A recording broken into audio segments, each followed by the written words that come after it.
this technology, and it has really huge potential to advance AI even to something like artificial general intelligence, but on the in the same time it has a lot of risks and challenges. For example, cybercrime, deepfakes, even threatens our democracies, and also the protection of intellectual properties.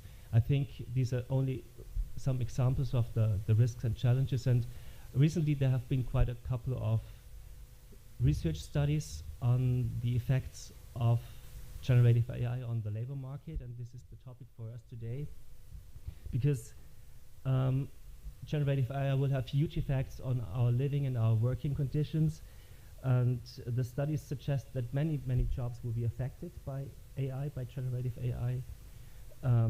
This will be especially the case for office work, for knowledge work, and most of those studies assume that very many activities, work activities, can be replaced or at least supported by generative AI. And one of those studies has been published by the International Labour Organization, and we have one of the authors with us today. She's also Janine Berg. She's also an expert member of our working group. And this study encouraged us in the Future of Work working group to publish a policy brief. And we wanted to make the broader public, and especially policymakers, aware of the study results. So we summarized the main findings from the study, and we added like 10 recommendations for action for the policy level, because it was so obvious that it's no longer enough to just study the potential effects of AI on the labor market, on jobs, but we really need to take action. It's not like we are the victims of a predetermined fate or a predetermined future of work, but we can, and I think we really must shape the future of work with generative AI so that it will be a desirable, a good future of work. And this is exactly the topic for our session today. The question is, how can we make the best of generative AI for a desirable future of work? And I'm very excited and very happy that we can discuss this topic today with our panelists. We have Nicolas Blanc on the right. He is our, let's say, the worker representative. He is the national secretary for one of the 5 major French confederations of trade unions. He is also an expert in our Future of Work working group, and is also a member of the steering committee of GPI. And he's also an expert for the European Commission on digitalization and a member of the OECD AI Policy Observatory. Then we have Pamela Tchaikovsky. Sorry, I asked you before the session how to pronounce it correctly. Maybe you can repeat it later. Excuse me. She's kind of our government representative. She's the Deputy Director of Innovation and Technology at the Ministry of Digital Affairs in Poland. And she leads Poland's strategy or strategic efforts in responsible digitalization and within the AI. And she has a very profound tech knowledge in AI technologies from her earlier engagement as an AI architect at Microsoft. And besides the technical implementation, she was also from the very beginning interested in the technical implications and also societal impacts of AI. And she's also a lecturer at Kosminski University and Warsaw University of Technology. So welcome, we're very glad to have you here. Then Mark Levis, he's also, at the moment at least, not an expert of the Future of Work working group, but we hired him kind of as an external expert because for one of our upcoming projects, because he's one of the brightest bulbs in that area of researching the societal effects of AI at the workplace. He is a professor of sociology of technology and inequality. A nice title, we discussed it before. At the School of Business and Economics of Maastricht University. And he's the program director of its Research Center for Education and the Labor Market. His main research interests are how automation will change the labor market. His team analyzes how this will impact the labor market and how it can be best governed. And they research also the impact of AI implementation on workers in firms. And then we have Janine Berg. He's a senior economist at the International Labour Organization in Geneva, Switzerland. And she's doing research on the economic and social effects of labor laws as well as policies for generating jobs.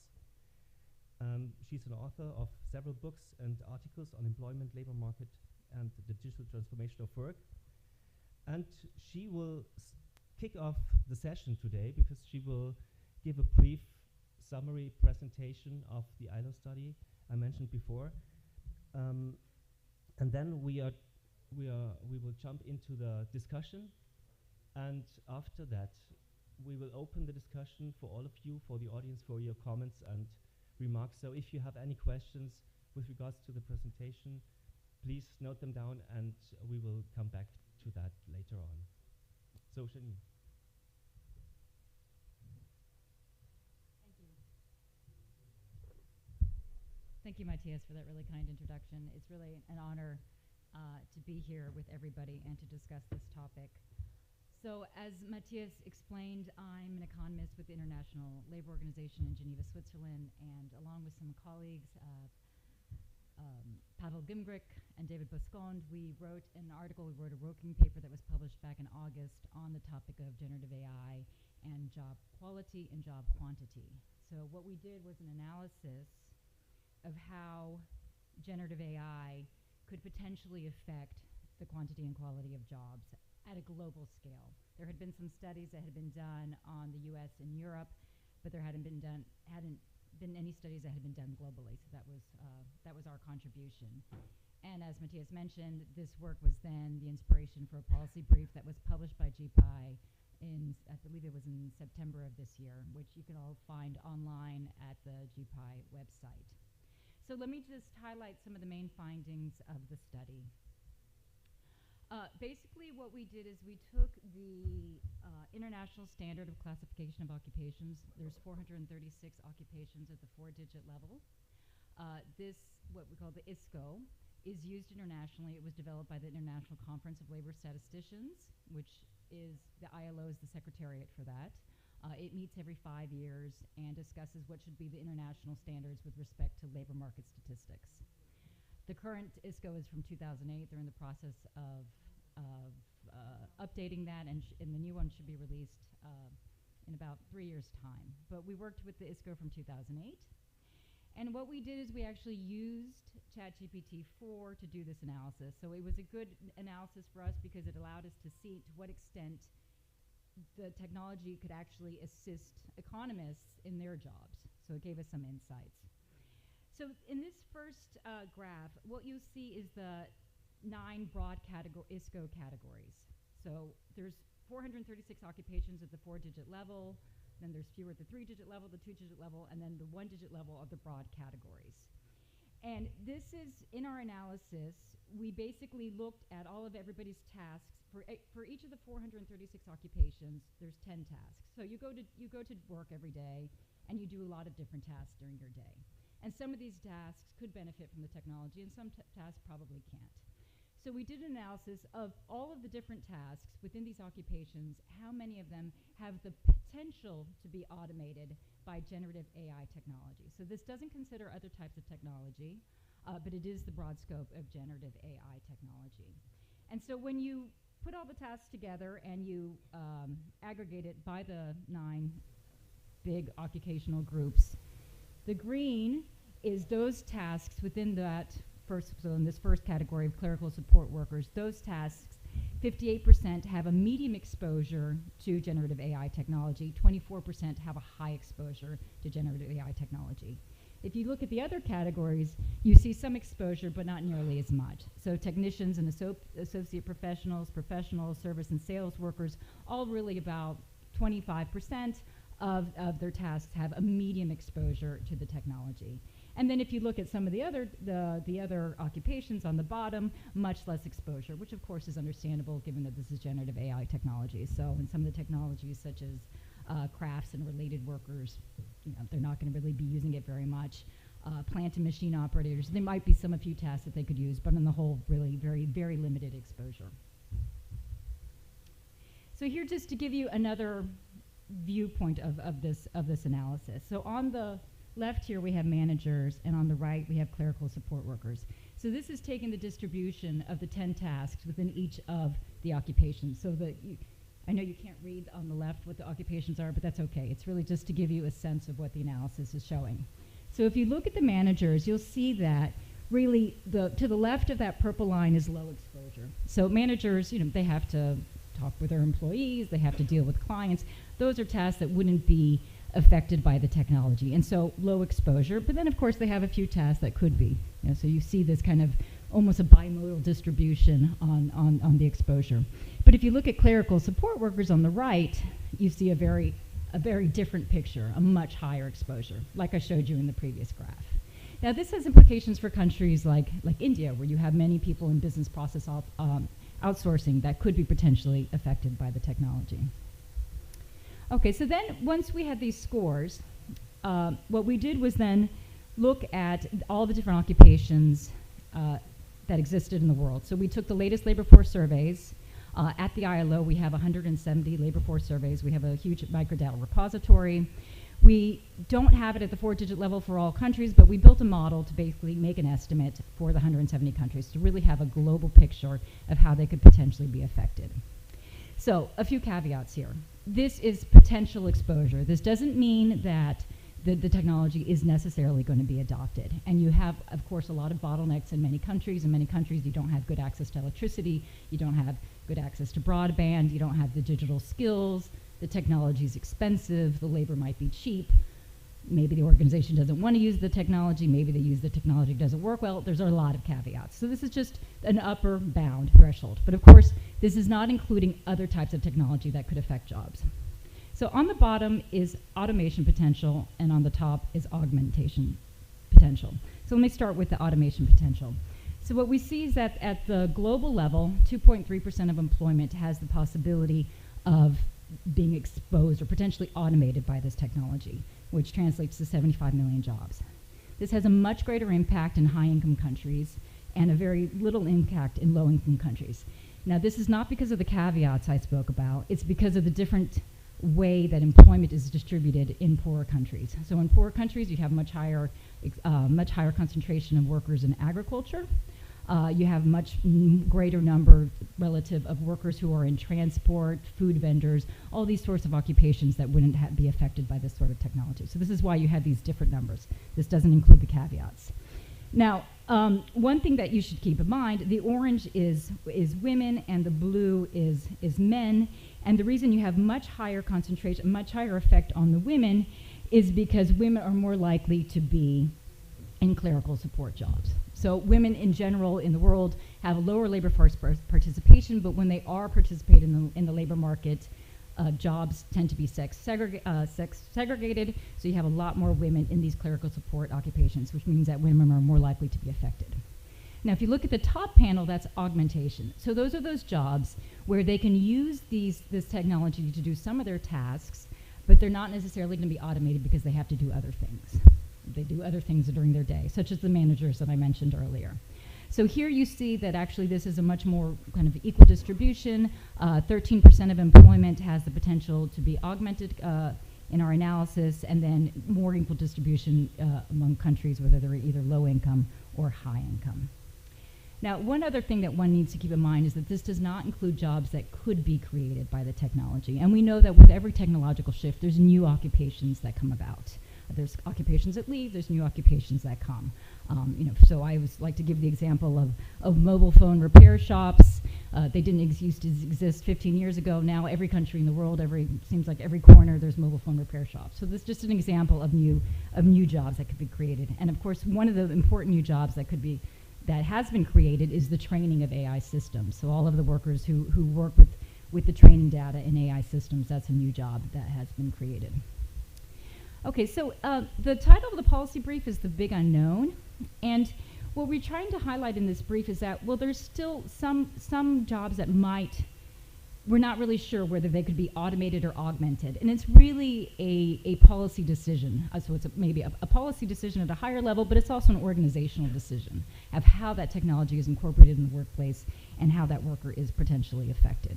And so if you see on this graph here, so the blue are the augmentation jobs that I showed you before, the red are the automated jobs, and then the green are these kind of big unknown, we don't know. So my job as an economist is actually part of this big unknown. So it depends. I was able to use this technology to do this analysis. Probably won't be, but I'm speaking to you here today. That's not something that the generative AI technology could do. So it's how is it going to be used in the workplace? And this is where we really wanted to focus on in the policy brief, and this is where we had discussions about, well, what does this mean in terms of policy? So we came up with these 10 recommended policy actions, basically to encourage policymakers, business leaders to think about how technology could be incorporated in a way that's beneficial for society. So I'm just going to go through this list. So the first one is about financing research on mitigating the impacts of AI on jobs.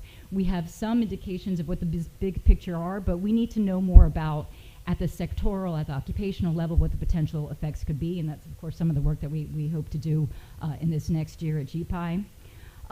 Creating national advisory boards on the future of AI and work. These are really important discussions to be having. So to the extent that countries can incorporate this at the national level and think about it, that would be useful.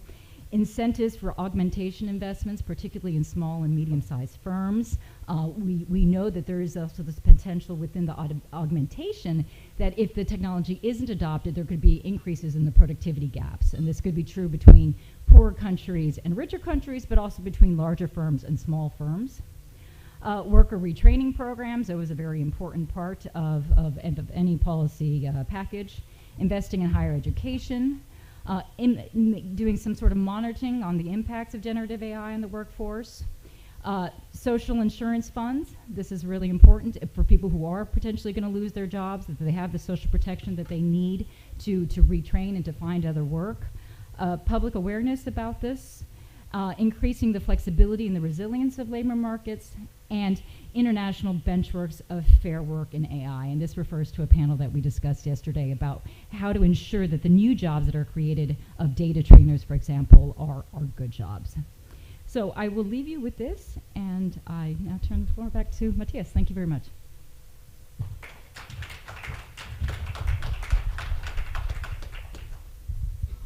Okay. Thank you, Janine, for this overview. Maybe one quick question to you, because you already highlighted that there will be new jobs also whenever new technology is coming in. But the analysis is mainly really based on the current occupations. Occupations will change, job profiles will change. What is your perspective here? Do you think how will job profiles be changed, and can we learn anything from a study like this in terms of, will we have a big unemployment in the next few years? What is your guess on that? Yeah, so I mean, we do these studies really to give a kind of a larger indicative picture, and the numbers shouldn't be taken for so specifically, because there's a lot of caveats in any type of analysis like this. And this was a global study. So really what's needed is to look more at the national level. So indeed, we've actually shared some of our data with some countries that have been interested, who want to do kind of a more in-depth national study of what the potential effects could be. And the other thing is really to then look at occupations. So I think Mark will probably speak about this, but to what extent are particular occupations, could they be effective? Can we do some sort of analyses of occupations on how they could use the generative AI in a way that's positive for them and for the companies and for the organizations that they're working for? So yeah, it's hard to say if there's going to be a huge unemployment problem. I don't think that that's the message that we're trying to say. I mean, on the one hand, one message is it's not necessarily going to be the jobs apocalypse. There's been a lot of discussion in the press about the fear of mass unemployment. Our numbers don't indicate that, so that's one good thing. But of course, there are people that are going to be affected, and we shouldn't minimize what the social cost is of particular displacement. And so that's why it's really important to have to be thinking now about what are some of the policies that could be put in place to protect workers that could be displaced, and then what sectors can countries be investing in that could be a source of new jobs. So we know that we need to be financing a just transition.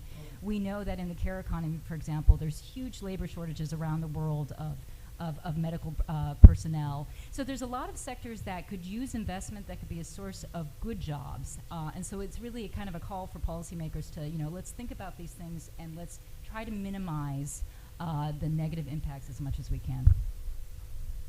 Okay, thank you. Pamela, you are our government representative, so to say. What is your takeaway from studies like this? What do you think can or should governments do in order to take up these results, and what can you do as governments in order to shape a desirable future of work with this new technology? Yeah, am I audible? Yeah, I hope so. Okay, good. What I think is great is like the study has also the policy brief, which is like a lot of that is there for us to see as governments and sort of follow up. But what I want to mention specifically from the Polish perspective here is that, first of all, we see that the key to all of it is research. Is that if we don't research what's going on, we don't know, because that's the big unknown. So we need to know how the labor market looks like. And luckily, this year has been done a big study in Poland, done by an NGO, Digital Poland, which basically tries to push Poland forward into the digitalization process. And they found out a couple of very interesting things looking at the labor market situation. Because that's true that around 40% of Polish people think that AI will take more jobs than give, and 20%, so half of that, think that it will give more jobs than take. So we have this sort of 50% difference in this one, which I still think is lower than I thought. So this is, I think, for me, a hopeful sign that the Polish people trust, let's say trust in AI, that it will give us something valuable. But on the other hand, we're closely monitoring the unemployment rates. And this is the one thing that we're trying to see, but of course the problem with generative AI is that it's a relatively new thing. So how can we closely monitor something, and the unemployment rates, which at that point in Poland is 3%, so it's very low. The point is, it changes, fluctuates very slowly, and people can basically have a leave of 3 months or 6 months, so it's not so easy to see it by this. So we're trying to ask around and have discussions on a daily basis when it comes to jobs and how people are coming to us and saying how they're using generative AI. So that's one thing. And a second thing which I want to highlight, which I think is very important, except of course for reskilling, upskilling, is that it's not only digital skills that we need to teach. And this is a thing that we're very strongly for, is that we need to teach the so-called skills of the future, which is like creativity, flexibility, the ability to see different things, and critical thinking, especially with generative AI. So we're trying to push not only for campaigns related to digital skills, in this case that will help us augment the jobs, but also for the skills that will help us work with AI better.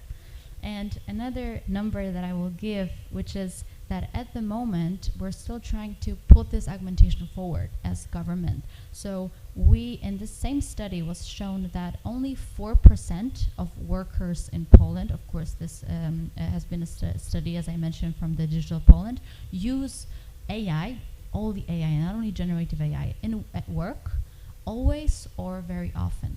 And 40% never or very least often. So we see that still this understanding of AI and using AI in labor markets in Poland is still low. So from our side, the point is to push forward the augmentation and the collaborative AI so that we can put the augmentation in front of the automation, the full automation. Okay, yeah, very interesting. I think this is a good observation. I think even if you think of yourself, you might have tried it out, and maybe, I don't know if you really use it on a very regular basis for your own job. I think this is really an interesting point. Mark, you are mainly researching on the firm level. So you are doing analysis how the use of AI is changing working conditions, productivity, organizations, and so forth, worker satisfaction.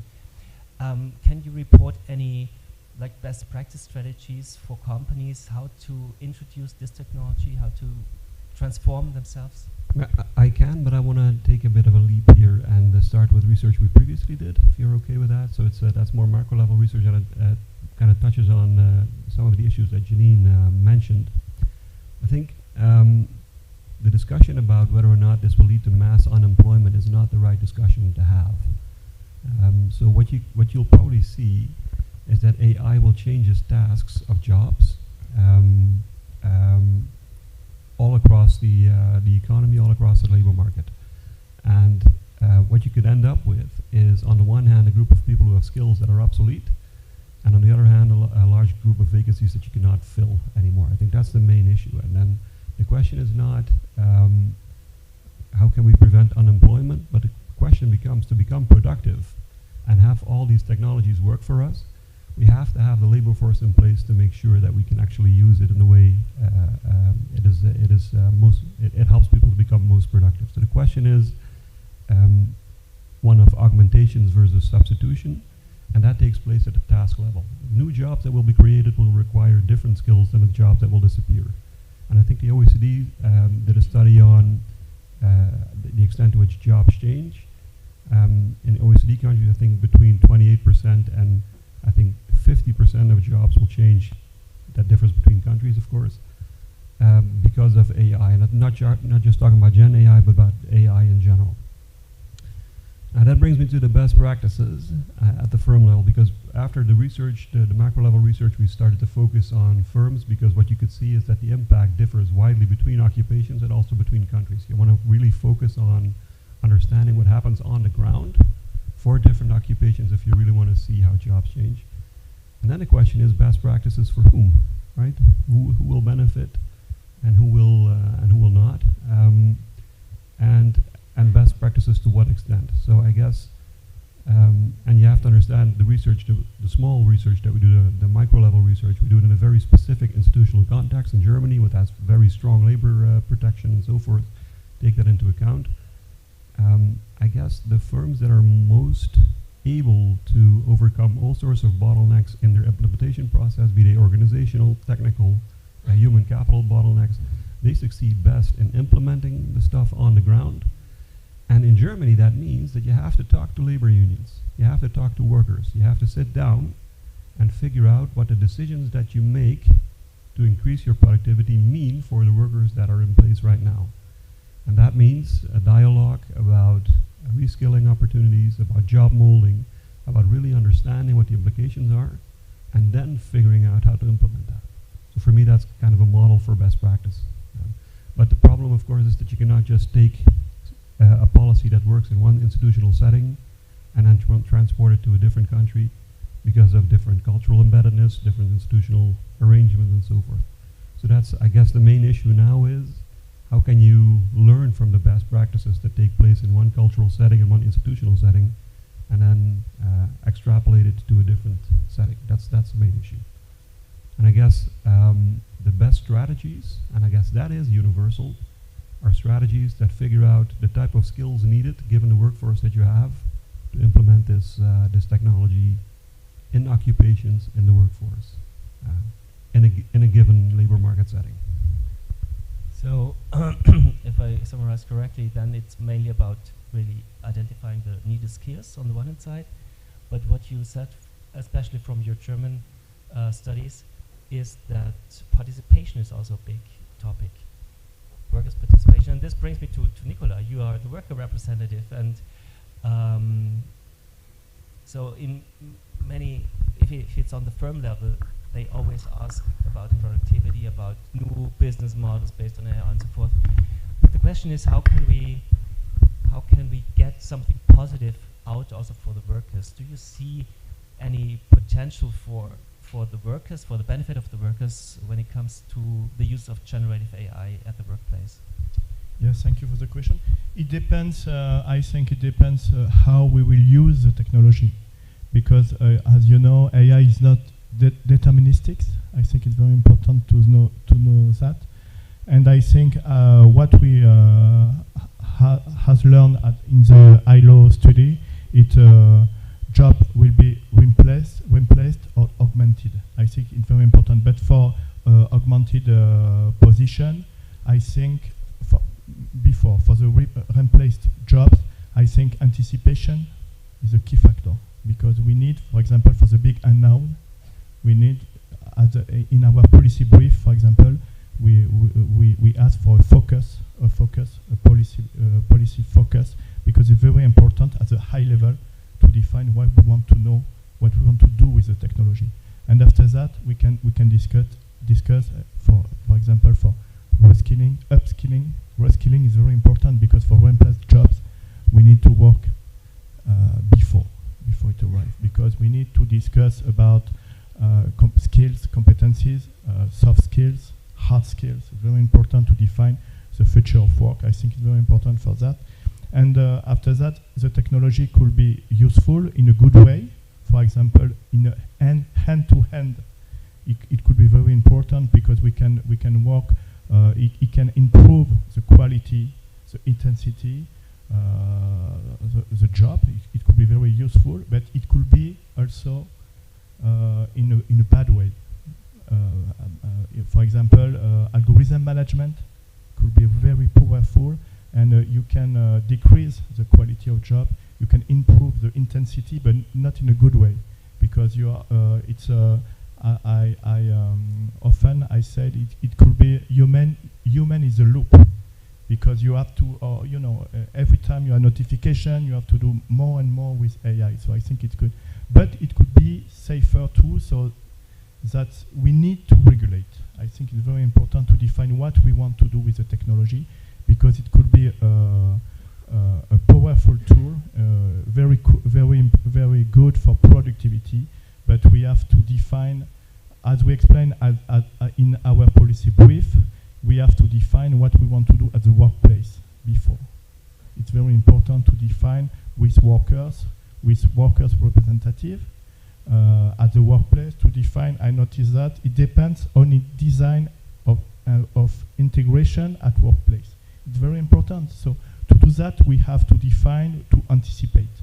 And we have to discuss with employees what they want to do about strategy about AI. Very important to define high level, at a firm level, and after that to define that for competencies, skills, and we can do everything you need for workers. Thank you. So that means we need regulation on the governmental level or on the bigger level? Yeah, I think so. I think it's very important to define. For example, we just have the AI Act, the new AI Act. It can define it's a high-risk approach. It's a very interesting approach, because it's very good for innovation. It's good for innovation, and it's good for regulation too. You can handle. I think it's important to do that. And it's a label. It's a label market. It's very important for European market. And after that, we can discuss if we have, for example, fundamental right impact assessment. I think it's very important, because you define, it's a social by design approach.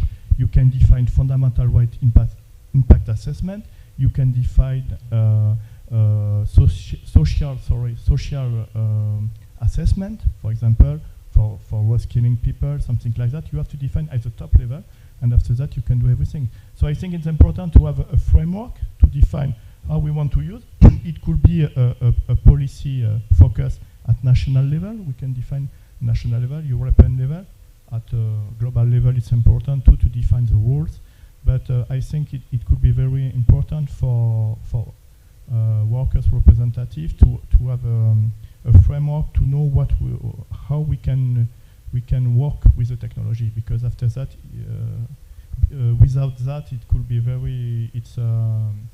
how to say that? It's like Far West. We don't know. It's very complicated to work, because today you already have some application very powerful with AI. So, but it's a black box effect. We don't know anything about that. After that, we can discuss about Microsoft Copilot, something like that. Could be interesting. Thank you. Mark, you want to follow up with that? Yeah, very much so. I think speed is a key variable in understanding the impact that AI will eventually have on the labor market. The faster development goes, the faster innovation goes, the faster market diffusion goes, the larger the impact, the larger the job destruction in a short period of time. and the fewer time people have to figure out what types of new jobs will be there.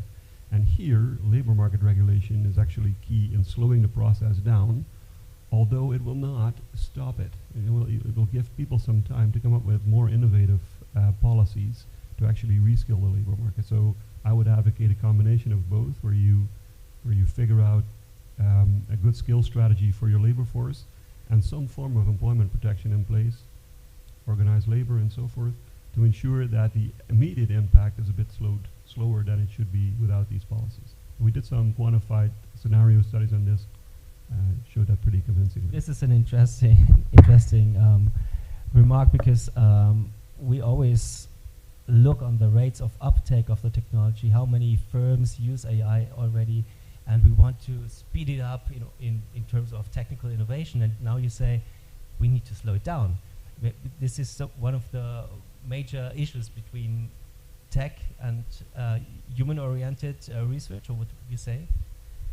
Well, again, that goes back to the question, good for whom, right? And so these things, they all have tremendous productivity promises. The optimizing processes can dramatically increase productivity of economies. I have no doubt about that. But they will probably also have tremendous societal impacts. And I guess the balance is where you want to be as a country. You want to strike a right balance, because nobody's economy is helped by large groups of people becoming unemployed. And I guess also this is where then government has a role to play. I fully agree that these things are manageable. They're not, you said, these are not things that come to us from outside and then we just have to accept what is given. There are, levers we can pull and buttons we can push to at least manage this into a more manageable situation. Thanks, Jenny. Yeah, so I just want to touch on the whole point of job quality and the augmentation. So augmentation can be a very positive thing. It can improve productivity, but the way it's incorporated into the workplace could also have negative effects on job quality. If, for example, people's decision-making is taken away because now the algorithm's deciding everything. So those sorts of things will cause greater stress for workers at the workplace, and they could have maybe in the medium term negative effects on really the productivity. So this is why this discussion, this workers' engagement, is so important. So on the one hand, if you have unionization, you have collective bargaining, this could be something that comes out of the collective bargaining negotiation, how the technology is incorporated to the extent that workers are involved in the design process, that there's feedback mechanisms, that if the technology is affecting the workers' day-to-day tasks in a negative way, that they can go to the manager and the technology can be tweaked or whatever. But if you don't have unionization, you can at least have this workers' engagement, and this will make a big impact in just people's day-to-day job quality. I mean, the literature on job quality is very clear that you have two different dimensions. You have an extrinsic dimension, which is the contract you have, your pay, your working hours, but you have intrinsic dimensions, which is really about your freedom to make decisions, the supportive environment, whether you have workers colleagues that support you, managers that support you. All of these things are really important for mitigating burnout and ultimately for improving workers' productivity.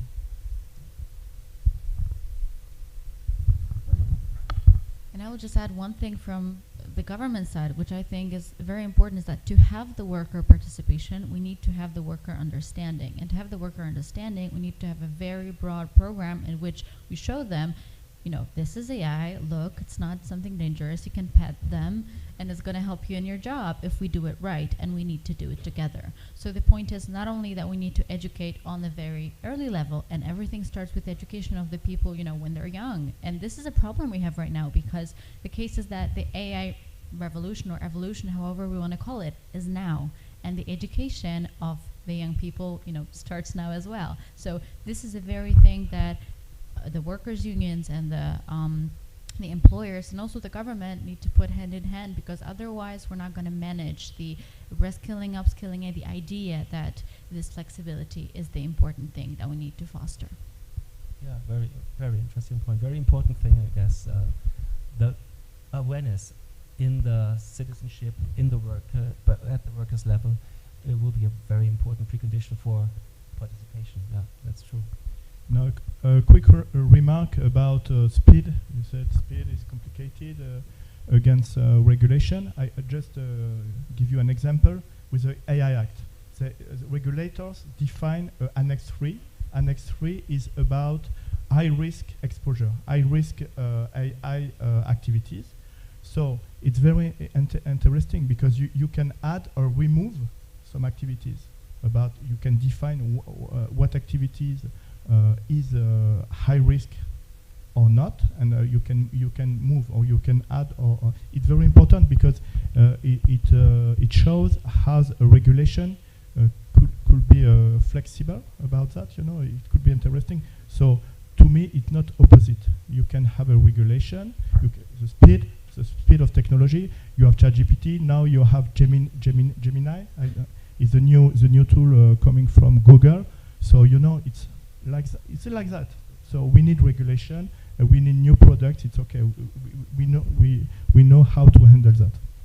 Yeah, maybe you mentioned the AI Act, and Pamela, you have been involved in negotiating and designing the AI Act. Would you say that the topic of working conditions, AI at the workplace, is considered in a good way or in a sufficient way? Would you say what are the guardrails that we need in such a regulation place?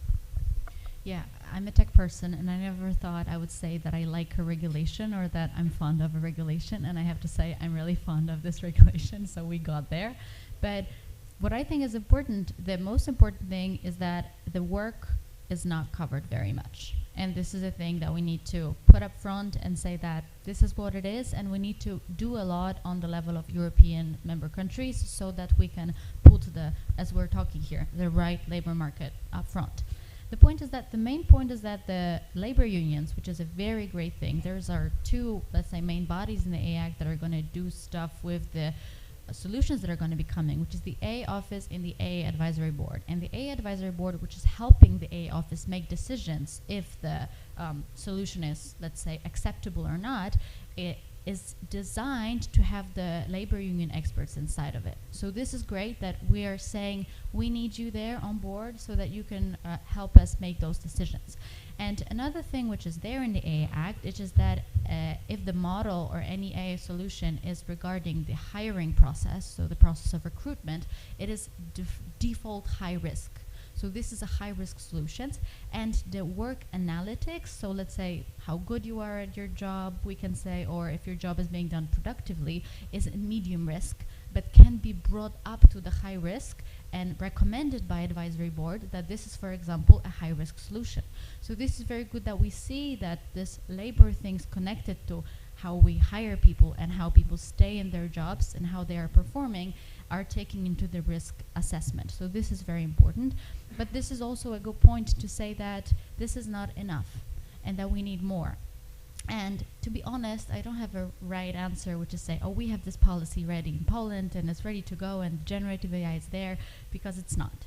But what I'm thinking is maybe a controversial idea and of course needs to be discussed is like I'm always struggling between this regulation and the free hand of the market. The market will regulate itself in this way that people can choose what they want to do. But on the other hand, I think that what we need to push forward a bit, and this is what Janine has mentioned, is that the need for certain jobs is different and gonna differ. So that what we could do is, for example, education is in Poland is mostly public, so that we have, let's say, access to say what new studies or what new things are opening or closing at the university. So by this, we can influence how many people are going to be in the certain jobs or certain markets, and we can promote certain certain things. So this is, I think, a good thing in which we can maybe move towards if the job market is going to be more flexible even than it is now. Yeah, I would love to follow up on that because I think you're absolutely right. And there's two comments I want to make. And the first is we tend to think of regulation as something that stifles growth. And in this case, I guess, if you do the regulation right, it is something that actually facilitates growth, because you put the regulation in place not for the regulation's own sake, but as a means to the end. And the end is then to put the human capital in place that helps you gain the productivity gains to be made from this technology. So you slow down a little bit the implementation, but just with the express intent to reap the economic benefits from that afterwards. And that brings me to the second point. Reskilling is essential, and we have the same issue. We have our education is also mostly publicly organized, and what we've done now is just we've granted access of universities and universities of applied sciences and vocational schools to this private market of adult education, and we build the infrastructure to basically reskill the entire Dutch labor force, if need be, based on research, where we try to research for all these different occupations what the potential or most plausible impact is. And then we start from there. So we start from trying to understand what the labor market needs in the future will be like. And then we task universities just with building courses to facilitate the needs. That's a huge nationwide project. And I think we think that gives us the most flexible response to this potentially disruptive technology. Yeah, very good. I think maybe one topic that is all around in this discussion is also the question of inequalities. And we've seen in your analysis that you differentiate between different countries by low income, high income, and so forth. But one interesting finding was also that females seem to be stronger impacted by generative AI or their jobs. So would you say that generative AI might even increase social inequalities?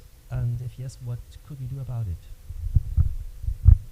So yeah, so that's really gets back to this issue of how it's managed. So certainly the occupations that are most likely to have the greater risk of automation are jobs that women tend to be in more, but also they also have more potential effects to be augmented by the technology. So this could be, again, about very positive things depending on how it's integrated. For the jobs that have the potential to be automated, here we really see the need for developing social protection programs that can be more directed at women, making it easier, at least for women, to access these programs, skills training programs. So all of this is really important for accompanying whatever transitions in the labor market are going to occur. But then for the potential for augmentation, this is where the workers' engagement is really important. This is where the broader policy discussions that we've been talking about are really important, so that women can have the awareness, the training to use the technology in their work in a productive way that can be ultimately beneficial. So it's really going to be this is the big unknown. This is really our opportunity to actually use these policies in an effective way that can make the change more positive. Yeah, okay.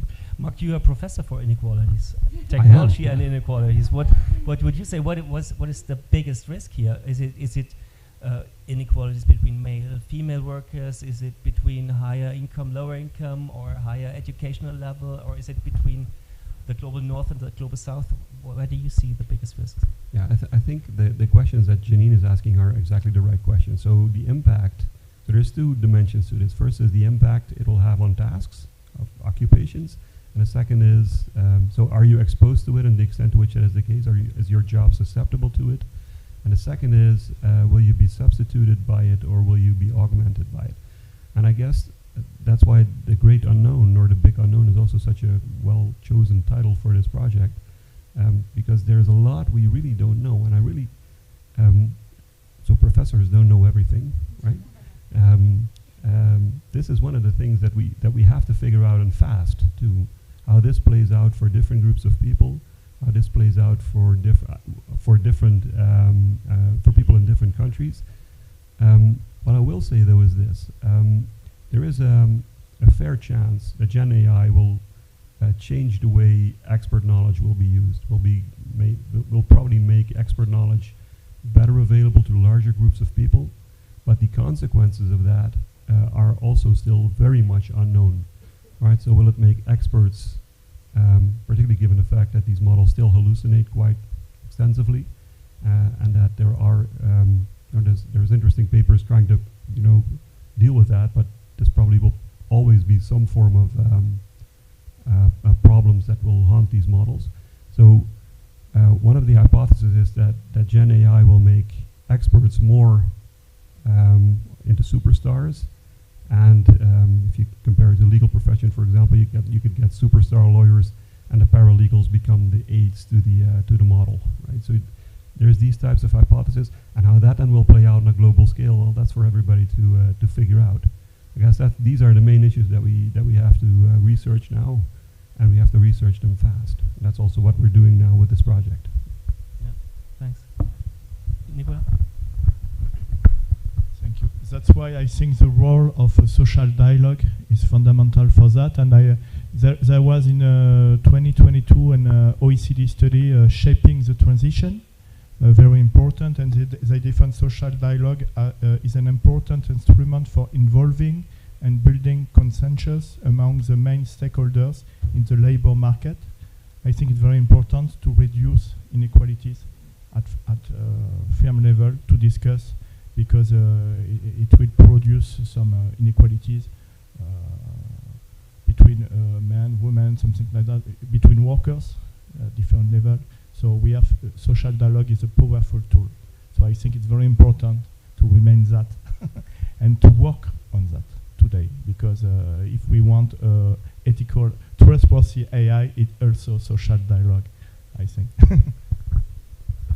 I will also add one thing, which is that to get this done is very hard with generative models, which are not explainable and which are not that easy to understand by literally anyone. The Twitter wars about does it understand anything, or if it doesn't understand anything, by the most prominent computer scientists at the time, they're still going on. And from our governmental point of view, what we're trying to do is we're trying to put a big effort to make open data and create an open LLM, open Polish LLM, which will be open source. So the point is that you can use it and you can take it and you can build your product on it, but then it will be easier for understanding of the people that are involved in the process. And we have a lot of promotion of explainable AI, so our XAI researchers, and we're trying to say, you will be the actual heroes of this hour, because you will be able to tell the people who these models are affecting why the decision is being made. And this is absolutely crucial. Yeah, especially when it comes to the workplace. Yeah, and decisions. Yeah. Yeah. Maybe, thank you so far. Maybe I would like to open the stage for all of you. Are there any comments or questions from the audience? Oh, yeah.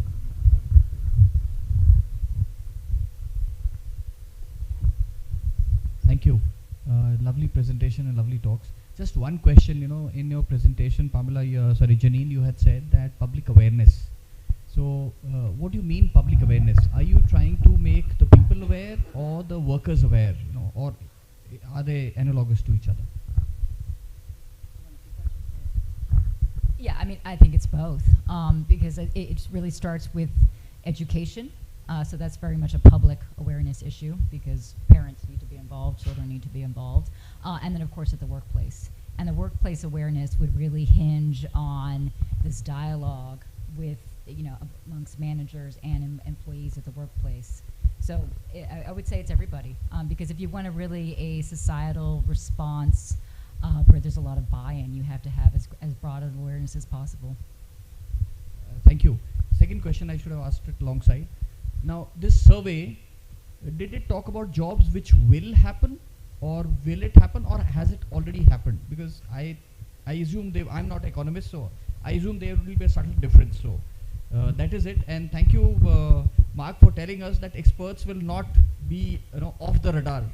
General trend is that Gen AI will remove the experts from the field, but yes, now you are superstars. Thank you. Yeah, so this is just a picture in time based on the latest labor force survey data. So some of this change has already happened. Some of that could happen, but there's no real timeline. And like I said, it's not about the precise numbers. It's really about the indication of the change. There was another question. Thank you very much to the panel. That was very interesting. But I do have a couple of points.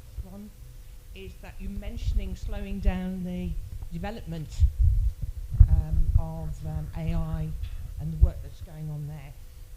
the reality of it is that this is a product that can be monetized. So where money is concerned, nobody's going to slow anything down. So we have to keep up with, very quickly, the regulations that are going to protect people, their jobs, their work, their income, their data, and of course data is money as well. So unfortunately, no, I don't believe, in all honesty, that it is going to slow down. We need to be faster. My company is in healthcare and training, and one of the important things that we do, because we use, it's an advanced primary healthcare, we use a lot of AI, robotics and machine automation. We recognise that people are terrified. And we're talking about ordinary people that don't understand what AI. They listen to all this rubbish that comes out that says, oh, you're going to lose all your jobs and AI is going to take over the world. This is how frightened people are. So we have to make a very strong effort to use our humanity in synergy with the AI that we've got.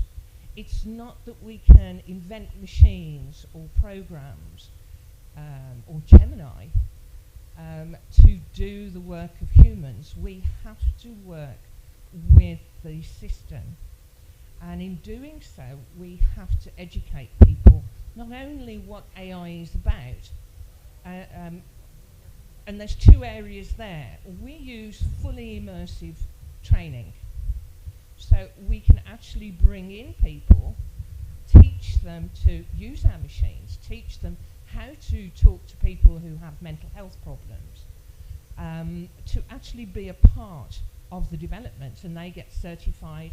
And if you've ever done the immersive training, and you look at the training figures, certainly in the UK, the retention levels on fully immersive training is 75%, which is enormous compared to normal. I mean, online training is generally a waste of time anyway. People are far too busy going to do their washing machine or have their coffee on or whatever. So you've got something that's fully immersive. Now with that, you also have access to a diverse range of people.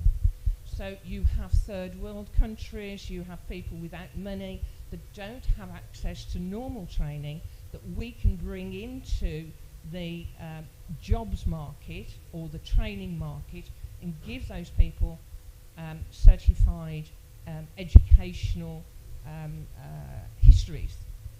And in doing that, we will have already identified, so for example, in healthcare, we already know we're something like 5 million doctors short by 2030.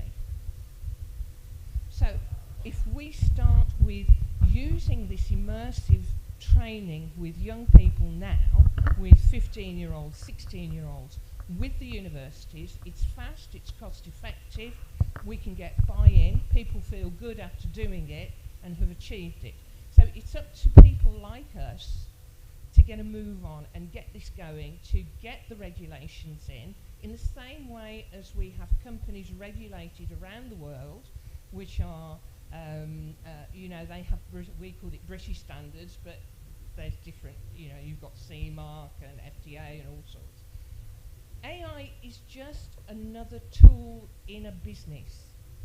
We can regulate that in a very sensible way and license it, and start at the very beginning and catch up with what we've missed so far.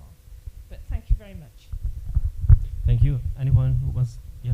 Yeah, I already had the mic. Back up. Thank you. Yeah, far from it to be for me to say normatively what I think should be done. So I'm just trying to report what the research tells us, and the research is pretty unequivocal. In countries that have a more tight labor force protection, the impact is a bit slower. And my point is merely that if you need the time to have proper reskilling strategies in place, and this is a lever one can pull. I fully agree. In most of Western countries, we have a labor shortage at the moment, and AI can be a solution there. But then still, you still need the human capital in place to make sure that all these algorithms can be implemented in the different countries, in the different companies and different organizations. So I guess that's why I said here regulation can also be a productivity enhancer, because it can give you the time and buy you the time to put the human capital strategies in place needed to reap the gains from this technology. Let me just jump in on that really quickly. I don't think the point was that we should slow down technological development. What we don't want is kind of knee-jerk reactions of how this technology should be put into workplaces. So we want to have at least enough time to have dialogue at the workplaces and design at the workplaces where you have worker feedback, worker involvement, and how technology is integrated into workplace practices. I think we all have experiences with when, you know, there's a new software that we have to use one day at our jobs and the software does not work well. I mean, that's the type of thing we're talking about, and that can affect people's day-to-day job quality. So it's just more, let's think about this in a more workplace democratic fashion of how technology is adopted at the workplace. Cool, thank you. Any other comments?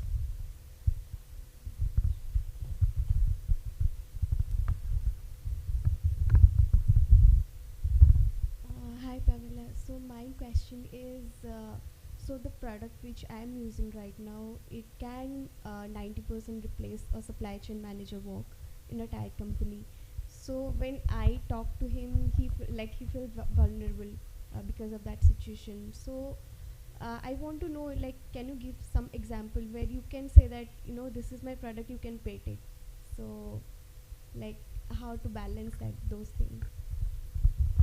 Well, I'm asked for a sales pitch. I'm not sure if I'm very good at that. But what I think is, let's say, operational manager, and what I think we need to focus on is that usually, you know, the point is 90% of the time. Is that really 90? And if it's 90, is the 10% really the work that the person would like to be doing? And maybe that's a thing which gives them the space to, as we said, the decision making. That's the important thing. So I would focus on this augmentation point, which is like the tool just gives you partially the ability to focus on the things that you probably would like more to do than, you know, putting papers from right side to the left side and then back to the right side. So that's what I think is the important point. And if this product gives the person that, that's a win. Okay. Answered your question, or you have a follow-up question? No, thanks. My question is to all. Is AI is vulnerable to our creativity and our learning, to all of you? So you mean if AI can support our AI creativity and our learning? Is vulnerable? Means ki decreasing our creativity, because we are going to the portal and what the paper we are going to release, we don't read the journals. We go to AI, we type the subject and it will give us a paper, and then we will give it to the seniors. And it is means the creativity is going. Earlier I used to read 10 to 15 paper, then I used to write only one.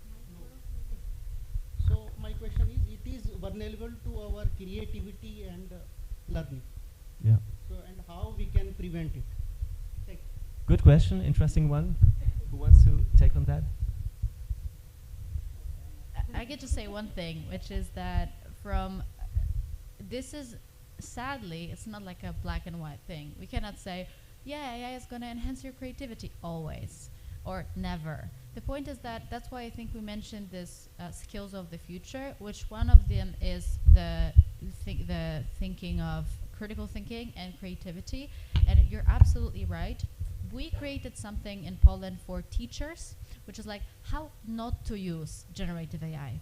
And the point is that the document says generative AI is great for many things. And these are, you can create lessons, you can create some maybe test drafts, but then in the end of the day, what counts during your lesson is the collaboration between students. Is how one lesson, for example, is create some, take ChatGPT, take some text, for example, what is mitochondria, what is a bottle, and then compare it to the source which is checked. Is it true or is it not true? Or is it good answer? Why is it not good? Compare different engines. This is a thing that fosters creativity, but we need to make it into the program of learning of all the small and the big people, let's say, so that, because otherwise, as you said, our creativity will probably be diminished. Yeah, I think this, maybe I can add something to that, because schools are a very good example, I think, or universities where it's currently under discussion if you need bachelor thesis or something like this anymore if students use ChatGPT to write them. And I think one good approach that I heard from a colleague of mine, he said he forces the students to use ChatGPT or any other generative AI for doing their thesis, and they have to really document how Gen AI can help them to come up with a better paper, with a better thesis. So they really have to reflect on how it helps them to get better. And I think, on the other hand, your comment is very very important, because I think if you say normally you used to read 10 papers a week or something, if you research for a specific topic, you come across so many interesting things by chance, and this all might be lost if you just get a quick answer. And I think you're right, very many times innovation is a question of connecting things in your brain that doesn't belong together in the first place. And if you don't have these, if you don't have this knowledge anymore, how can you come up with new ideas? Maybe this is a big concern, and I really share this with you. But Mark, you also wanted to. Yeah, I wanted to ask maybe a provocative question, and that is, would that be so bad if we have to give up some of the tasks that we now think belong to the creative domain to a machine that might be doing them faster and maybe even better? Is that so bad? So the real creative processes are generally involve thinking out of the box, and will probably be very hard to automate just because, lack of, dare I say, training data on stuff like this. But I give the example of poetry. There's been an algorithm that can write poetry long before ChatGPT was around. Very bad poetry. Everybody agrees. If you read it, it's horrible. But there's some very bad poetry written by humans as well.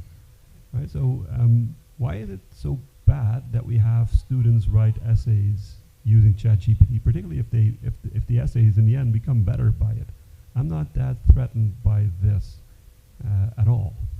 But maybe that's a question also for the audience, whether or not we think this is a bad thing or not. It kind of depends on your perspective, I think. So I think about the creativity and the teacher topic that was just touched upon. I come from those days where we had these open book tests. Professor used to give a quiz, and we were allowed to look into the textbooks, and it was really hard to find an answer. And now you are in a situation where it's not hard to find an answer, but it's hard to frame a question. So I think the creativity has gone to the teachers. They need to frame questions efficiently over the limitations of what ChatGPT. So if you were to ask 9 out of 10 times ChatGPT to reverse your characters in the name, it's going to fail. It still does not answer it efficiently. Say, if I say, my name is Anup, and I ask ChatGPT to reverse my name, reverse the characters, it's not going to do it right. Because it's more on the probabilistic nature of the words as to what falls next after a particular character, and it has never seen my name in reverse. So in order to be creative in making quizzes or framing problems, you have to thoroughly know what are the limitations of ChatGPT or any generative AI technique, and that would lead you or allow you to open up all of those spaces where you could be creative. So it's sort of staying one step ahead of the game. And if you don't know the limitations, then you're never going to be able to be in a situation that allows you to catch up with the game. So I think framing the right questions and then of the game will allow you to know as a teacher that no matter how hard these students try, they are not going to get the answer that I expect, and then sort of lead them to a point where they can start exploring further.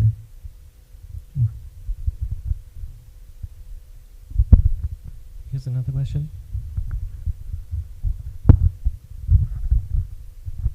Can I just add one thing? Because what I want to stress is that the relationship between teacher and student, first of all, is not the relationship of like cat and mouse, so that one is running away and the other is trying to catch them. And it's like, I caught you, you are wrong, it's bad.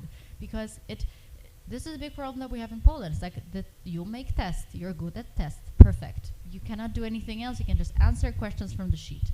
And this doesn't foster innovation, if I can say it's a, let's say, used phrase. But also the point is that when it comes to generative AI, what we're promoting on this, let's say, creativity on creating questions, is that sometimes teachers are less proficient in new tools and the kids are. So we're promoting like a reverse education scheme in which we create lessons for the students, how they can teach the teachers how to use tools like that. So I think this is an interesting point in which this can be helping the creativity process on both sides. Just a quick remark about not productivity, it was about creativity, sorry. I think there was a big strike in United States to protect our productivity, human productivity, about script writers. It's a strike for, I think, 1 month. It's very important. I think very important because we must say that. We must say that we have a human creativity. It's very important to protect that, to protect our copyrights, because if you know that foundation models it use a lot of data about writers, about designers, so it's very important to protect our future.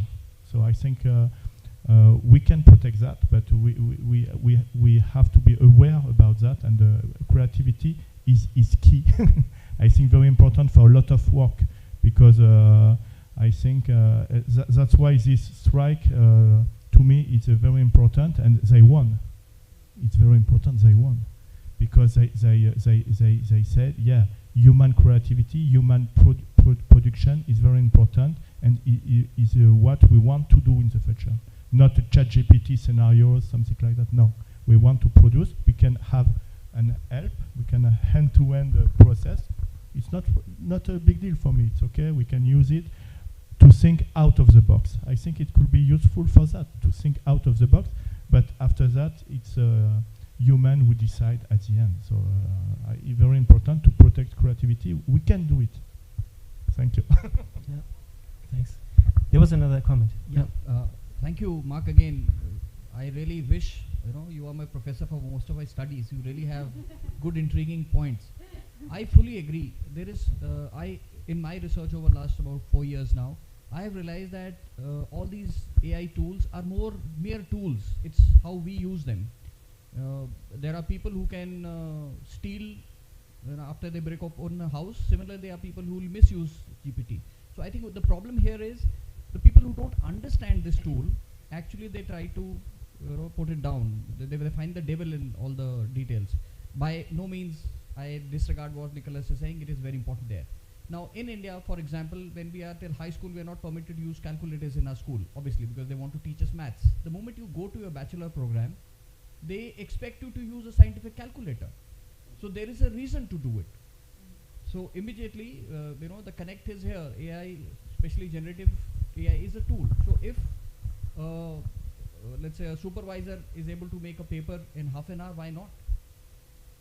The next point comes in about ethics, the work's ethics. And of course, if the guy is not ethical, there are laws to govern against it. So I think we should allow it to progress, and there are people who will misuse it. But after all, it's just a tool.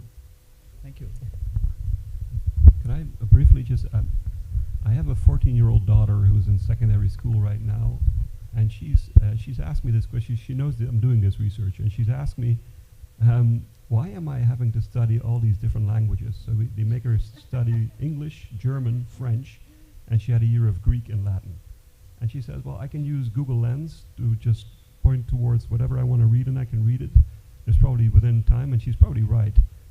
Some translator in your phone that you'll just translate whatever you hear into something that you can actually understand. Why do I have to learn it? And I guess my answer also speaks to the creativity debate. You can learn the languages also for learning the language's sake, right? There is no need for you to study ancient Greek or Latin anymore because nobody speaks it anymore. But you learn it, you study it, because it enriches you as a human being. And the same can be said for different types of creativity. So even if this technology as a tool can actually help us to do things more productively, that doesn't mean that we actually have to use it all the time. There's also the quality of learning for learning's sake, I guess, that we should not forget. Yeah, there was another. Good morning, great session. Just want to give a brief background about myself. So I'm a data analytics professional. I started my journey with this field from statistics back in 2017, and then we moved on. Like next year, we moved on to the machine learning aspects of it, and then now there's AI, there's large language models, LLM. Everything is happening at very fast pace. So, just want to say that learning all these things at this pace is very difficult from a personal point of view, from a workplace point of view. My boss keeps on saying that machine learning, you knew regression yesterday, now you have to learn the entire ChatGPT and LLMs, how do they work? So I want to ask, is there an end to this? Like, will this technology plateau maybe 5 or 10 years down the line, or is it gonna go at the same speed forever? And are there policies regarding education and, you said that we need to reskill, the education needs to change. So let's say if there's a 10-year-old who's been asked to learn about LLMs at that very early age, and 5 years down the line, that is irrelevant again. So I want to ask if this technology is going to plateau 10 years down the line, or should we, what's the strategy going to be for workers like me? So thank you. It's a difficult question. Maybe you should reply to it yourself. But I think one thing that we can say is that one major skill for the future will be learning how to learn new things, how to get into new things, and because I don't believe that there's a plateau and it will stop developing or advancing. So, but maybe let's hear. Yeah. Just a word. I think, for example, prompt engineering in the future will be very important. So I think we will learn it maybe at school level, because we have to define to increase productivity is very important to understand prompt engineering. It could be useful for everyone. It could be very important for engineers, because you can have a high level engineering about prompt, and because it I think it's the best way to begin acculturation in company at company level. Okay, but at the beginning it's very important to understand how to have an interaction with artificial intelligence. It's the first step to me. I will just say about the technology and the process, because I think that's very true that we need to learn. But the point is, when does it stop? Does it stop? Is it going to be forever? Is it going to be every article on ChatGPT every next day, and Gemini and Delta and whatever, and we're just going to be floored with all the Greek letters? Maybe. But from what the technology people are saying and from what we see, we're starting to run out of compute. And there is starting to be not enough compute to train those big models. As maybe you have seen, the GPT-5, everybody said it will be there. It's not there yet. Doesn't seem to be there yet. And the point is that there is a level to which this sort of training of models, which is basically as we say it, it's a generating of a new token, which is the point of the neuroscientists think that humans think differently, not like that. Something, of course, some things like this, some things don't. But I believe that we will never, that this will plateau, as you say, because of the differences in how we create thoughts and we create semantic concepts which are not available, that's what I think, by those generative models right now. So I hope it will plateau and that it will be just one tool that we have in our cap. And I think a new model will come over one day or the other. So I think, as Matthias has said, just keep learning. I'm sorry. Maybe to follow up on that, if you will. So, if my understanding is correct, so Gen AI is not the only type of AI around, right? And I guess I think it's good to comment on the things that we know will happen now, or we expect will happen now, is based on this conception of AI in a very narrow form, as a form of AI that is very good in one specific task, and can do that in a level that is superior to human proficiency in it. But there is concerted efforts to also build something more general, and the building blocks are there. So the first paper is on transfer learning, have been published, I guess, in 2019, and I think the whole Q-star debate on OpenAI is also about this. It's about a model that can be used to learn something in one domain and then apply what it's learned in another domain. And then you're building the building blocks for an artificial general intelligence, and I guess that will be a game changer, right? So that's this might plateau off, but in a world in which also artificial general intelligence, specifically if it's superhuman, plays a role, then I guess most of the things that we've been telling up until now are becoming the more rosy parts of the future. I don't know what will happen then. I've seen no models that predict that. We shouldn't end like this. We should figure out something. I think, we should stop here. Maybe it's time to close the session. Many thanks to all of you for this interesting discussion and for your active participation. It was a great pleasure having you here all. And thank you for your attention and your comments. And at the end of the session, I wanted to thank also the panelists. It was great having you here, and also the organizers for your great support. If you are interested in that topic, especially when it comes to generative AI at the workplace, please connect with our working group, Future of Work. We are happy to have collaborators, to have partners for this important topic. Reach out to us. We are happy to connect. Thank you and have a good day.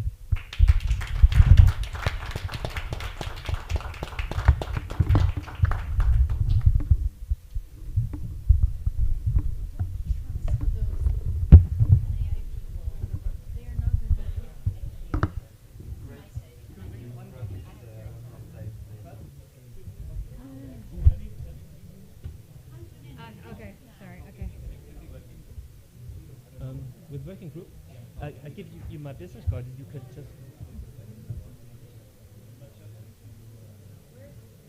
Matthias, we're doing a picture.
खुले थे, एक minute, कल खुले थे आपने किसने?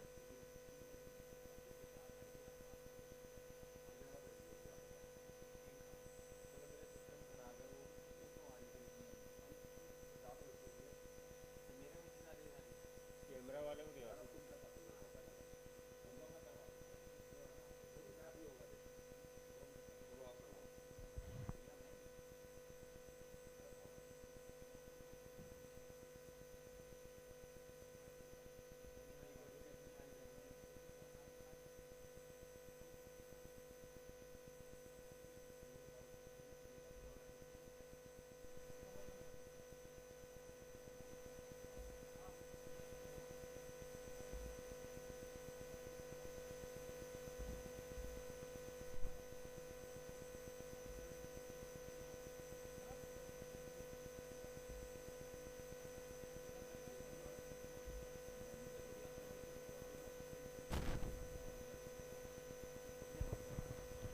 Check, check, check, check, check, check. Hey, hey. Hey, hey, hey.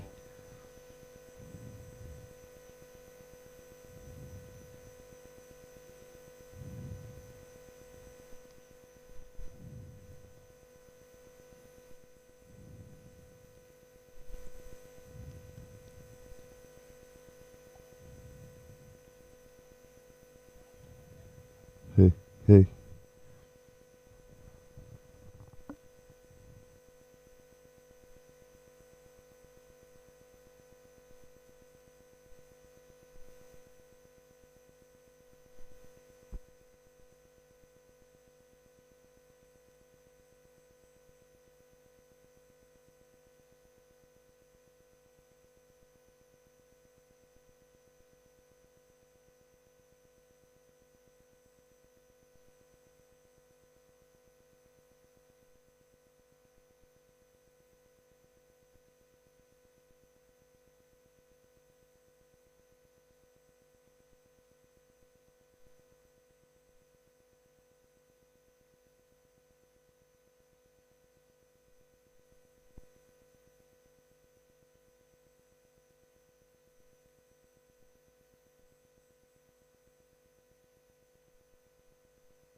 check, hello, check, check, hello,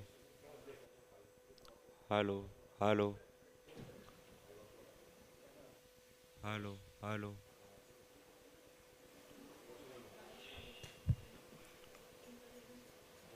hello, hello, hello, hello, hello, check, hello, hello, check,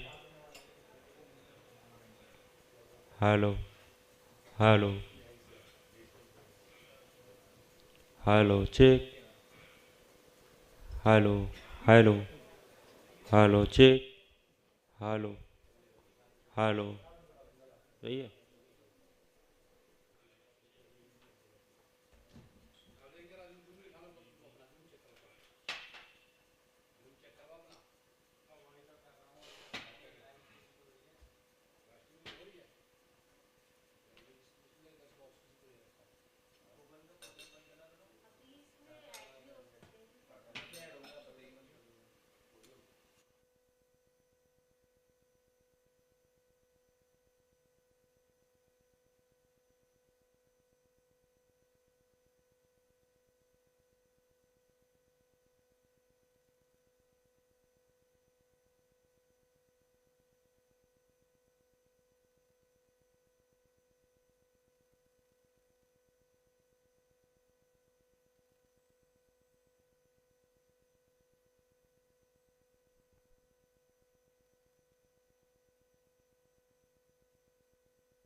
Check, check, one.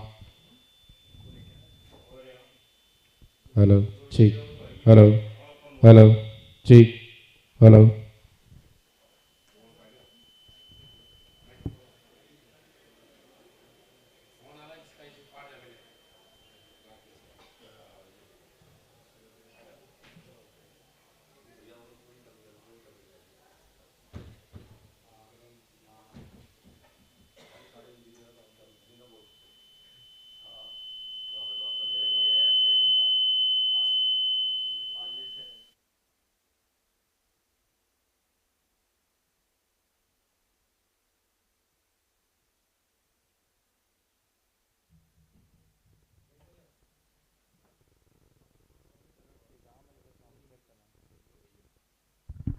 Check,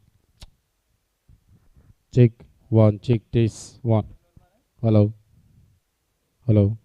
Zoom का face दिखा कहाँ है?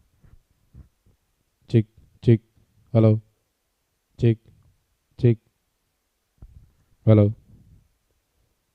Hello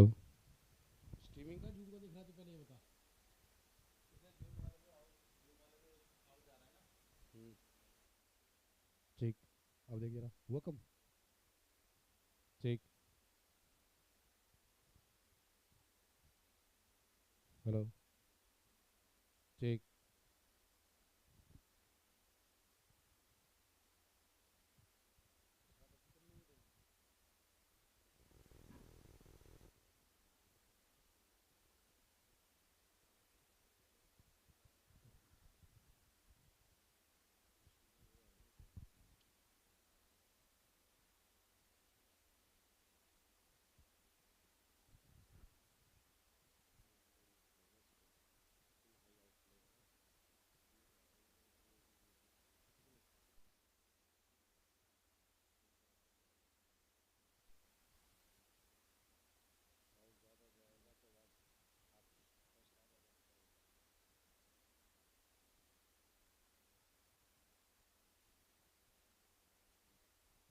ठीक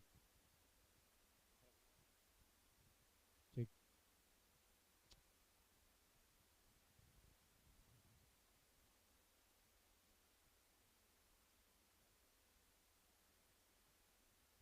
ठीक one hello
ठीक one hello ठीक hello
one level भी आ गया तेरा.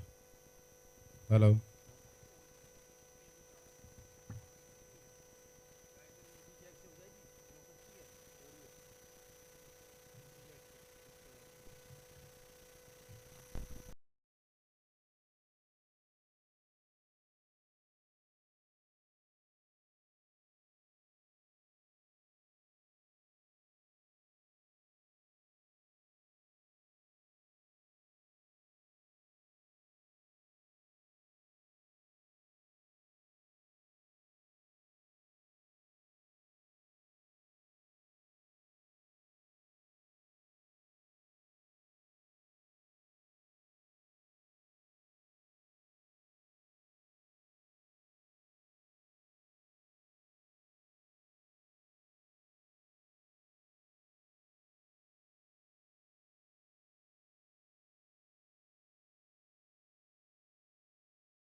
Check one.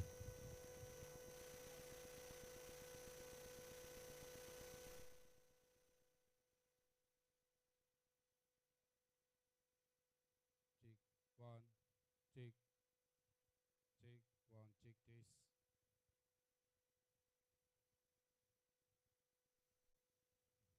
Check one. Check this.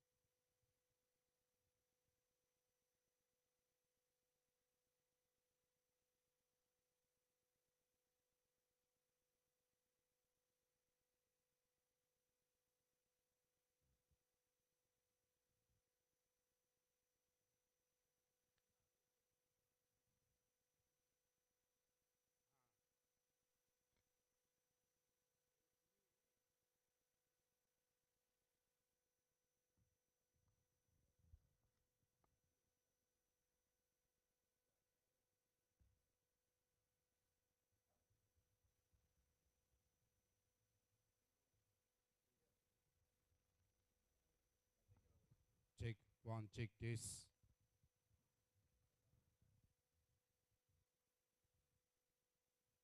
Check one. Check this.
one, check, check, one, check this, check.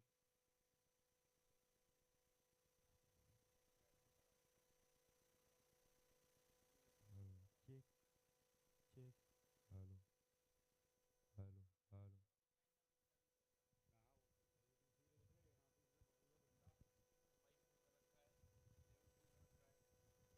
Check, one, check this, one, hello, check, check, one, check this, one, hello, check.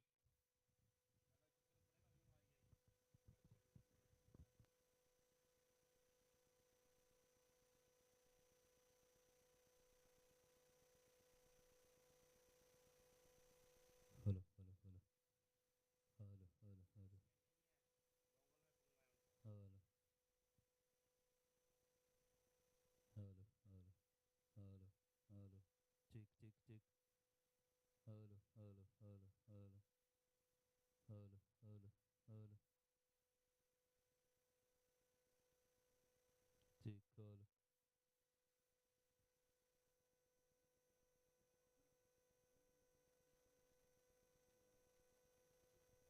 Hello, hello, hello, hello, hello, hello, hello, hello, hello, hello.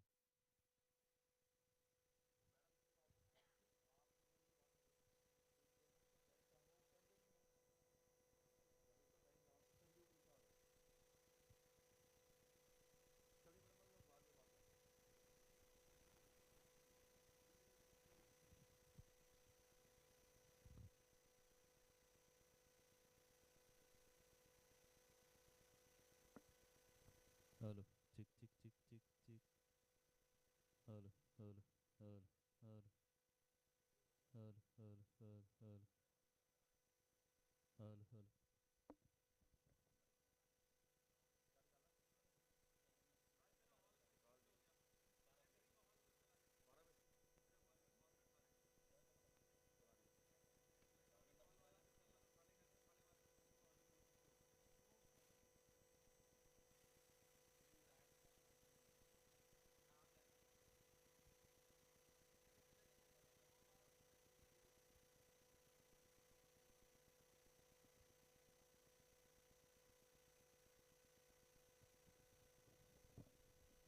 Hello, hello, hello, hello. Check, check, hello.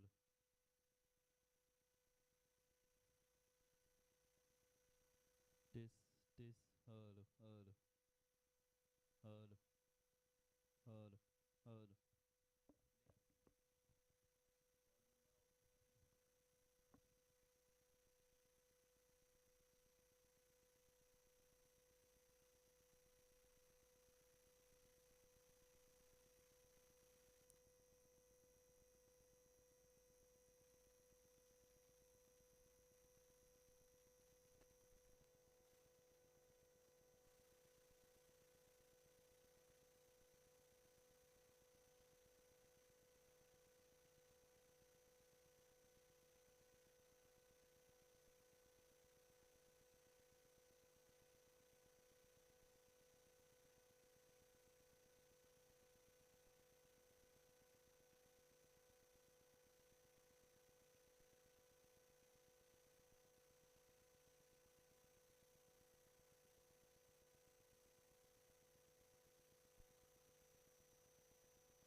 check, hello, test, hello, check, hello, hello.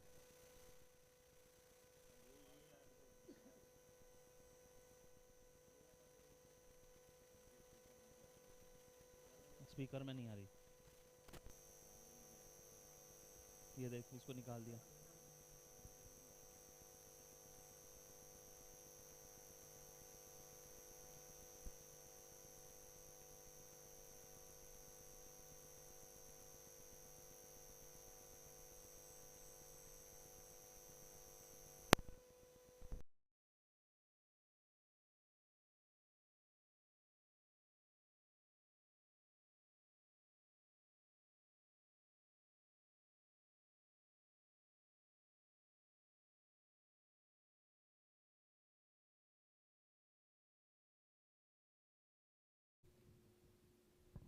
Check, hello, hello, hello, level कम करूं? Check, hello, hello, hello, hello, ठीक है, देख, hello, ठीक है, check, hello, hello,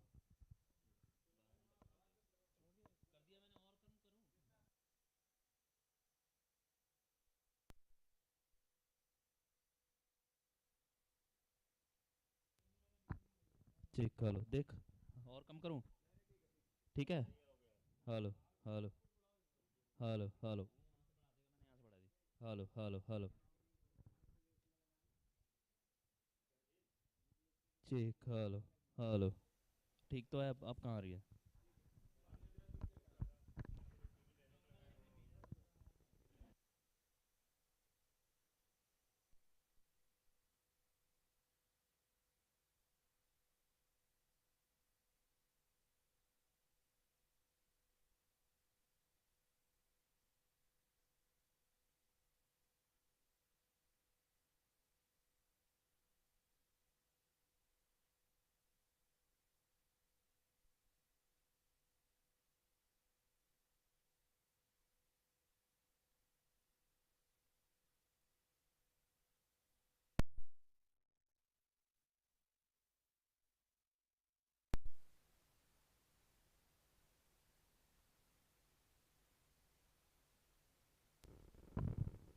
Check, check, check. Hey, hey. Hey, hey. Check, check, check, check, check, check. Check. Hey, hey, hey. Hey, hey, hey, hey. 1, 2, 2. Hey.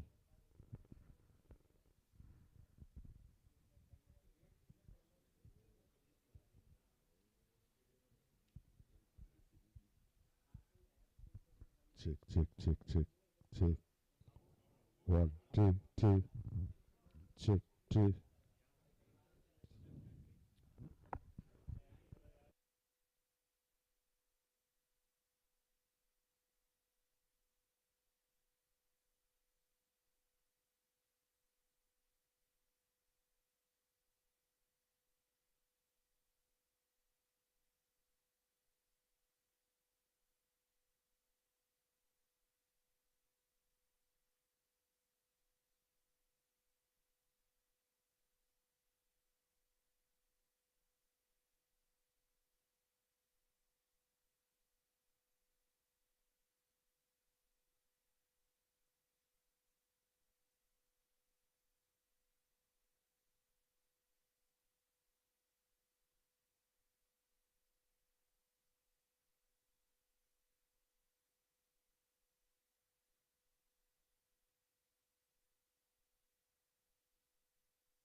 Check hello test test hello आ गया ठीक है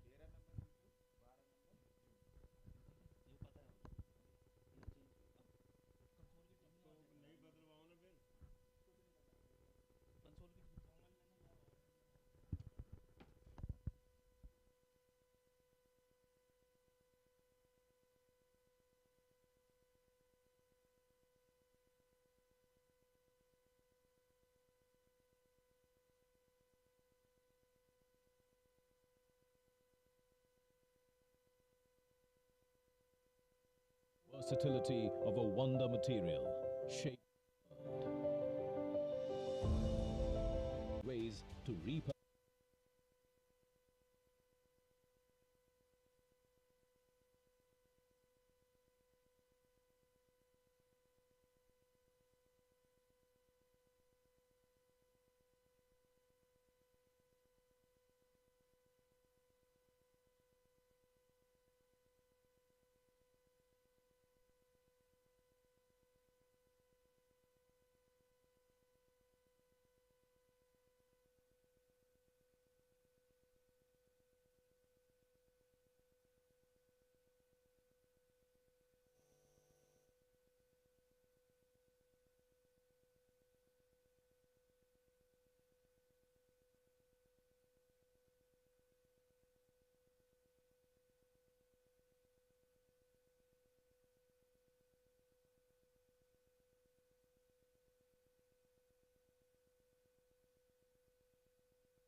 Success because it solved a lot of our problems.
Là, ça va quand même.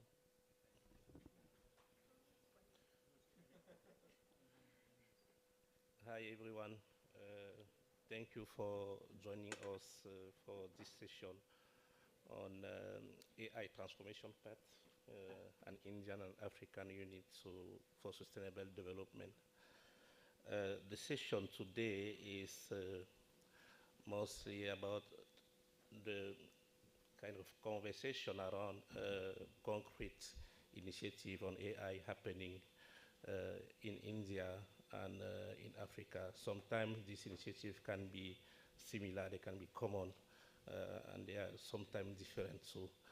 But we are not going to talk only about a practical solution, AI solution going on. We will also go through policy because we need an enabling environment to support what is happening. But before diving in our discussion, it's very important to flag that the session is titled India and Africa, but Africa is not a country. Africa is a very large, and we are here to discuss in a very horizontal manner, so that in equal manner, and where everyone can learn from the other, because we have different contexts, we have different reality, and we have different skills. I think we are more complementary. That is the vision of this conversation. So to conduct this great discussion, we have panelists coming from Africa and India, and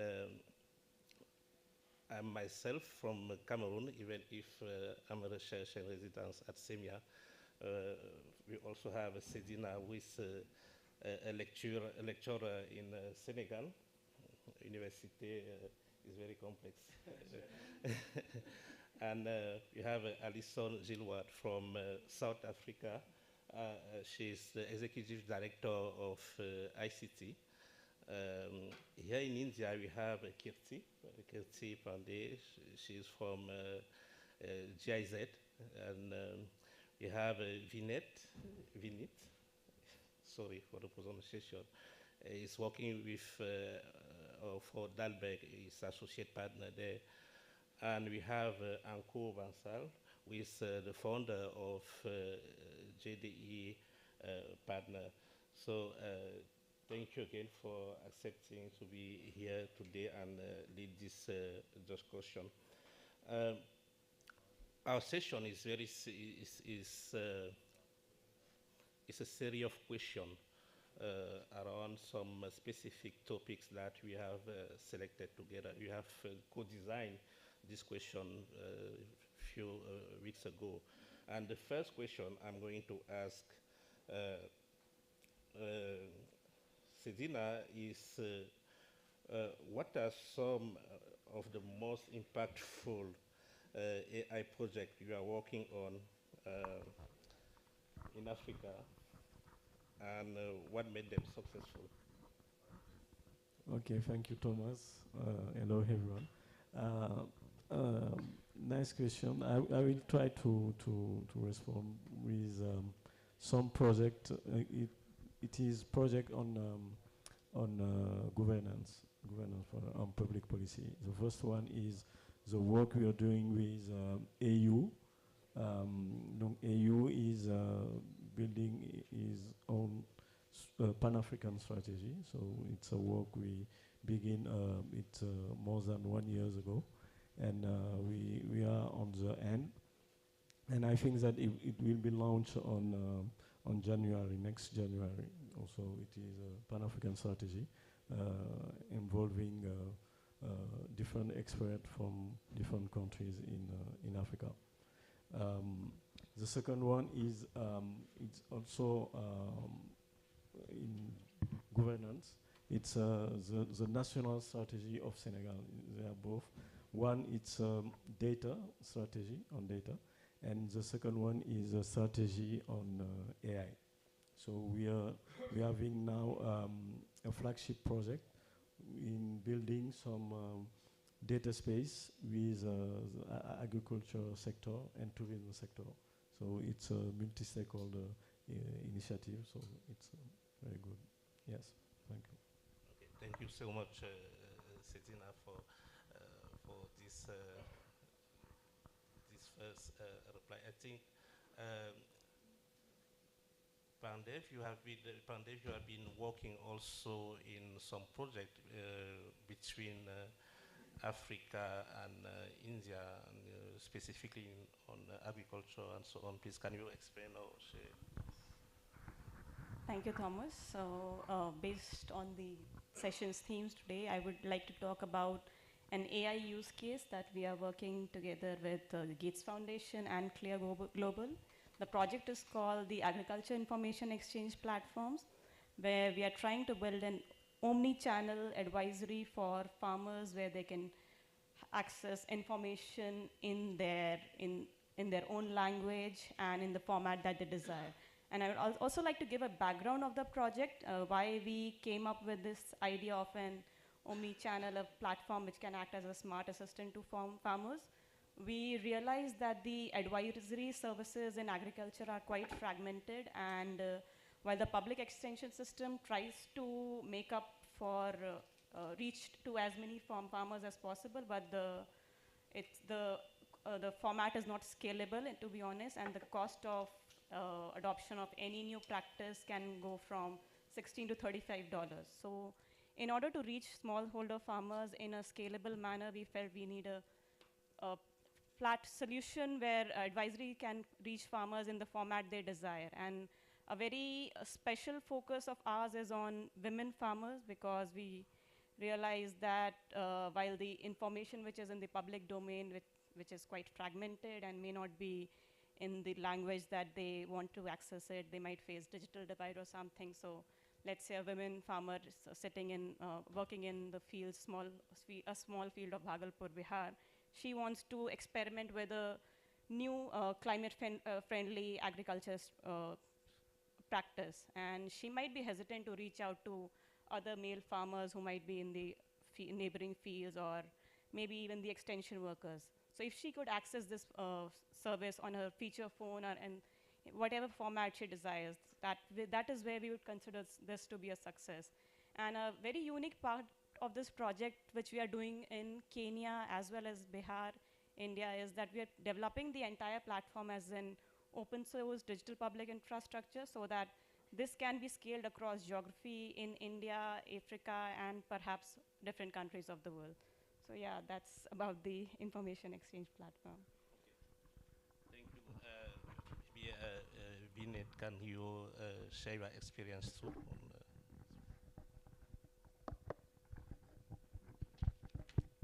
Thank you. And just before I share a few examples, I would say a quick introduction. Dalberg is a strategic advisory firm, but we also have a big data function which has historically done a lot of ML and now increasingly AI work. So some of these examples are actually from there. We're working with actually Kirti on the agriculture one, so she's asked me strictly not to talk about that one, so I'll pick a couple of other examples. The one that I think is really exciting is a Gen AI application where we're saying how do you actually solve for how do you provide data analytics and insights to low acumen users? So how do you think of healthcare workers on the front lines, and how can they actually interact with massive amounts of data that sits with, say, DIHS2 and other DPIs, for instance, in government systems. So that's a tool that we are building and actually implementing in a couple of countries in Africa.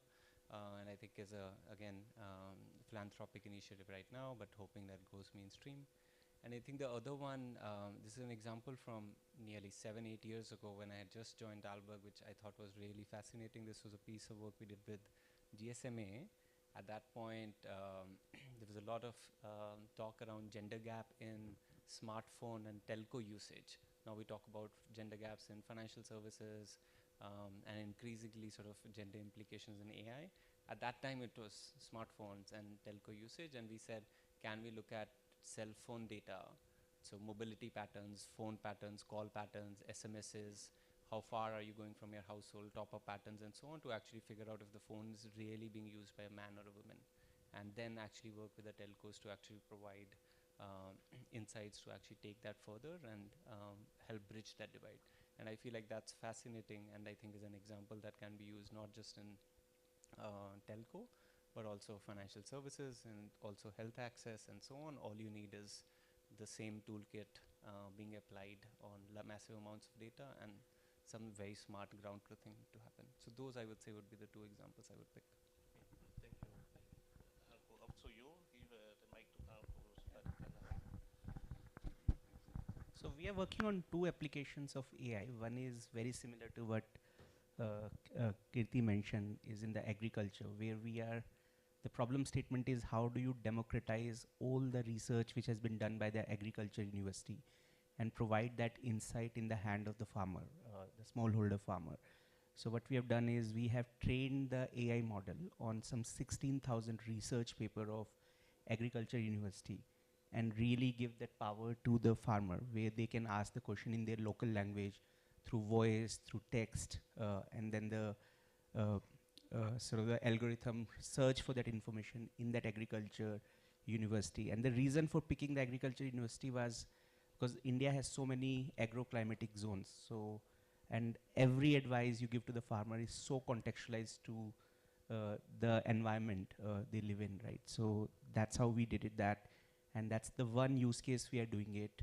But the second one is we are doing on the basically the sentiment analysis of women in distress, where we have collected some 100,000 odd responses of women who call the helpline when they are in some sort of a distress. It could be sexual harassment, it could be domestic violence, it could be many cases, and really to decode the sentiments out of the things they have said from their verbal this thing, and using that sentiment analysis to train the frontline worker of the call center. So when these women call these telecaller, they are better tuned in terms of what are the sentiments which are coming in from what areas and what type of crimes and all.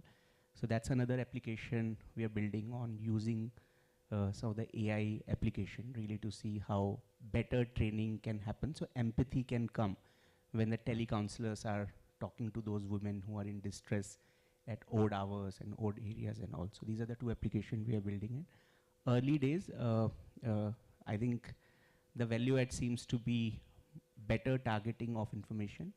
I would say faster delivery and huge reduction in the cost. Like in agriculture, what we are seeing is that if governments start providing this advisory to the farmers, then the annual cost of providing the advisory comes to be less than $1 a year.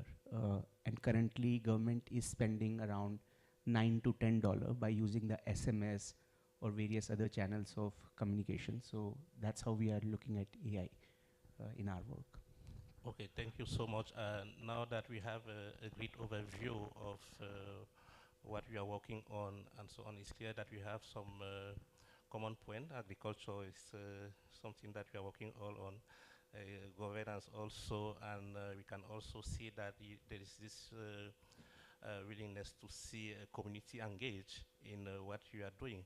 So I will ask Alison, from your experience and from what you have here, what is your perspective about this? Do you see any kind of mutualization that we can put to benefits from this collaboration, this conversation around AI?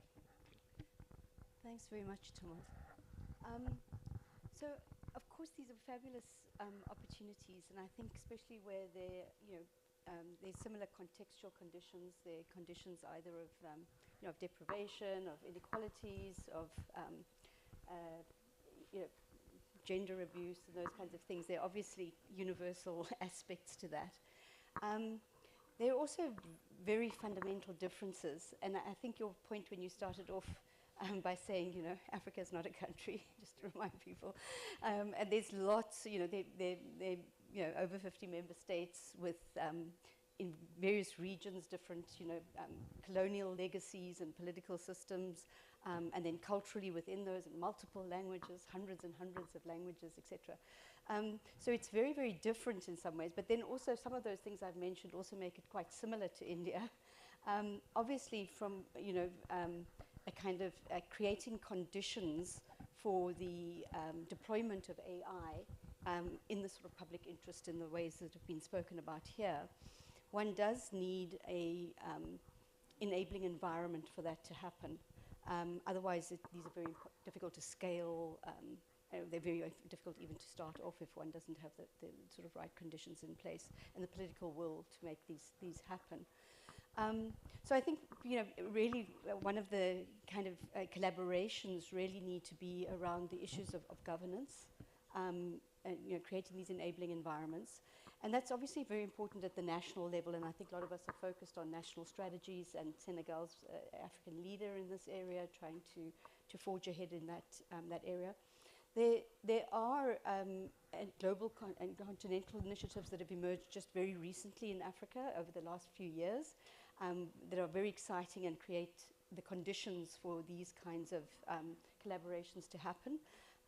We have the digital transformation strategy, which mandated the setting up of a data policy framework, which the African Union did, and we have had the member states sign off on that 2 years ago, and I believe the Senegal data policy is aligning with that. It's a very progressive document, actually, and was coming as a full data governance document. So it's personal data, which is already, from GDPR, got a potted history in Africa anyway.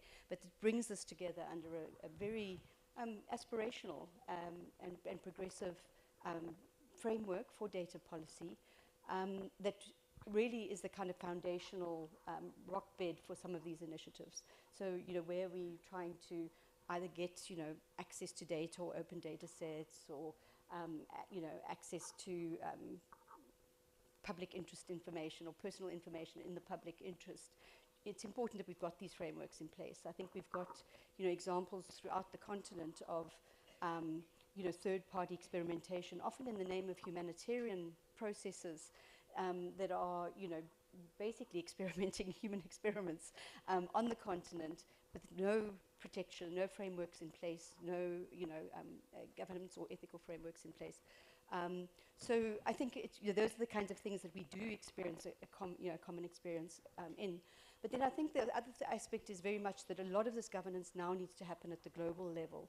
And, and India is showing a lot of leadership, obviously from coming off the back of the G20 leadership of the leadership of G20. There are lots of initiatives that can be built on. But they also, so we can take something like digital infrastructures, for example, as a real opportunity to create, common platforms for public development of AI, etc.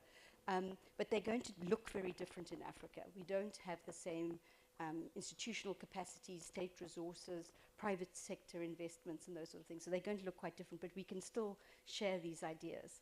And just last point, I think on the global governance, we have got a civil society initiative. It's got some buy-in from some governments, and certainly some buy-in from UN Secretary General's Tech Envoy for leveraging the Global Digital Compact and the G20 Troika leadership of India, and now Brazil, and then coming to South Africa. And I think, within BRICS, within a number of activities, the inclusion of the African Union in these activities really means that we can get this African voice more active, and harmonization on the continent more active, so that we can speak with a common interest in some of these global arenas. Thank you so much. Sedina, building on what Alison just said, when we take a use case like agriculture, I know that you are working on, even if you just mentioned agro-governance, you are working on agriculture also. What do you think in terms of mutualization you can teach or share with the Indian stakeholder, or what we as African can learn from them, from your perspective? Yeah, thank you for the question. Yes, indeed, I'm working on the technical part on subject like agriculture, education, and something like that. And in agriculture, we are working on a project to have more. I think my English is gone.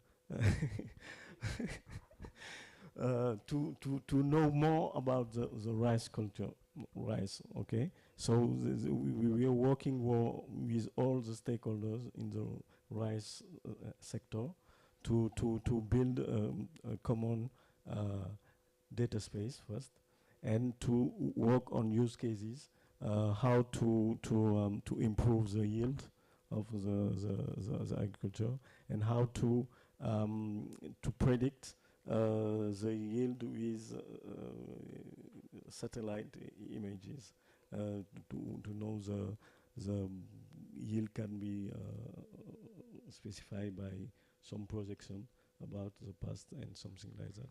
So in this case, it's we have a HPC in Senegal, but as you know, the HPC in Senegal is a small one, so we can the compute is key for machine learning, and I think that it could be a way to share something with India.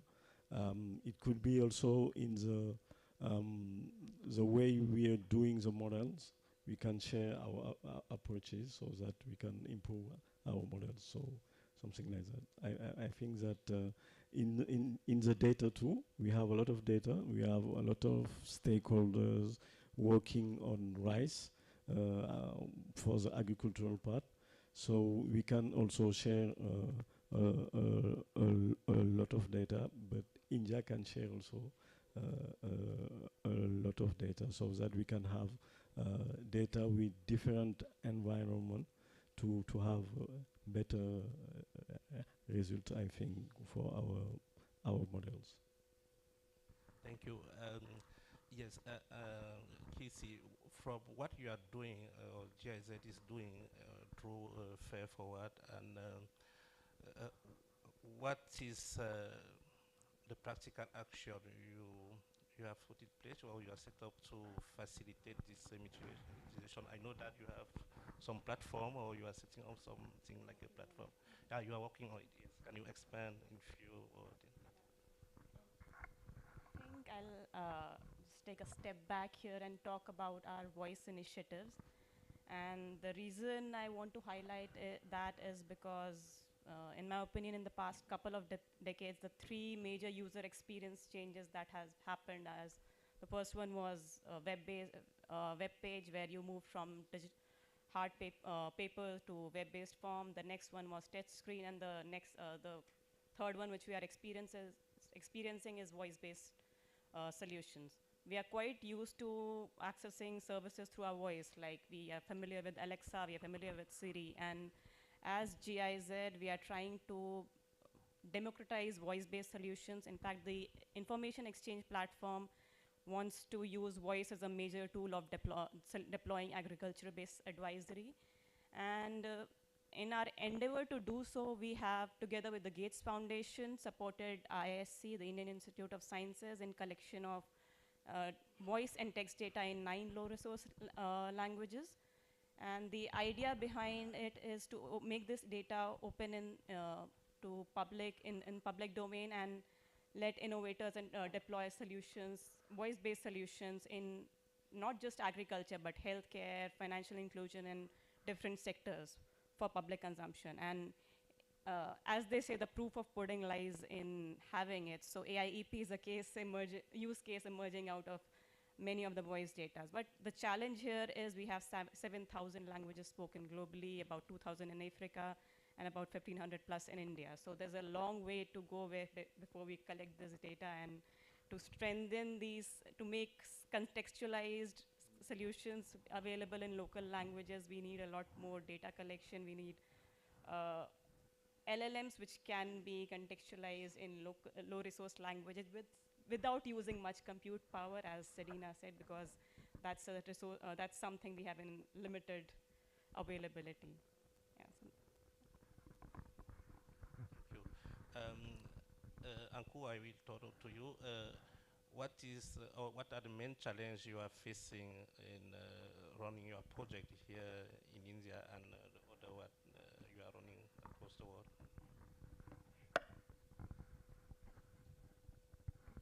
I think the biggest challenge is, although it's fascinating to build these use cases, but how to keep the privacy of the data also intact.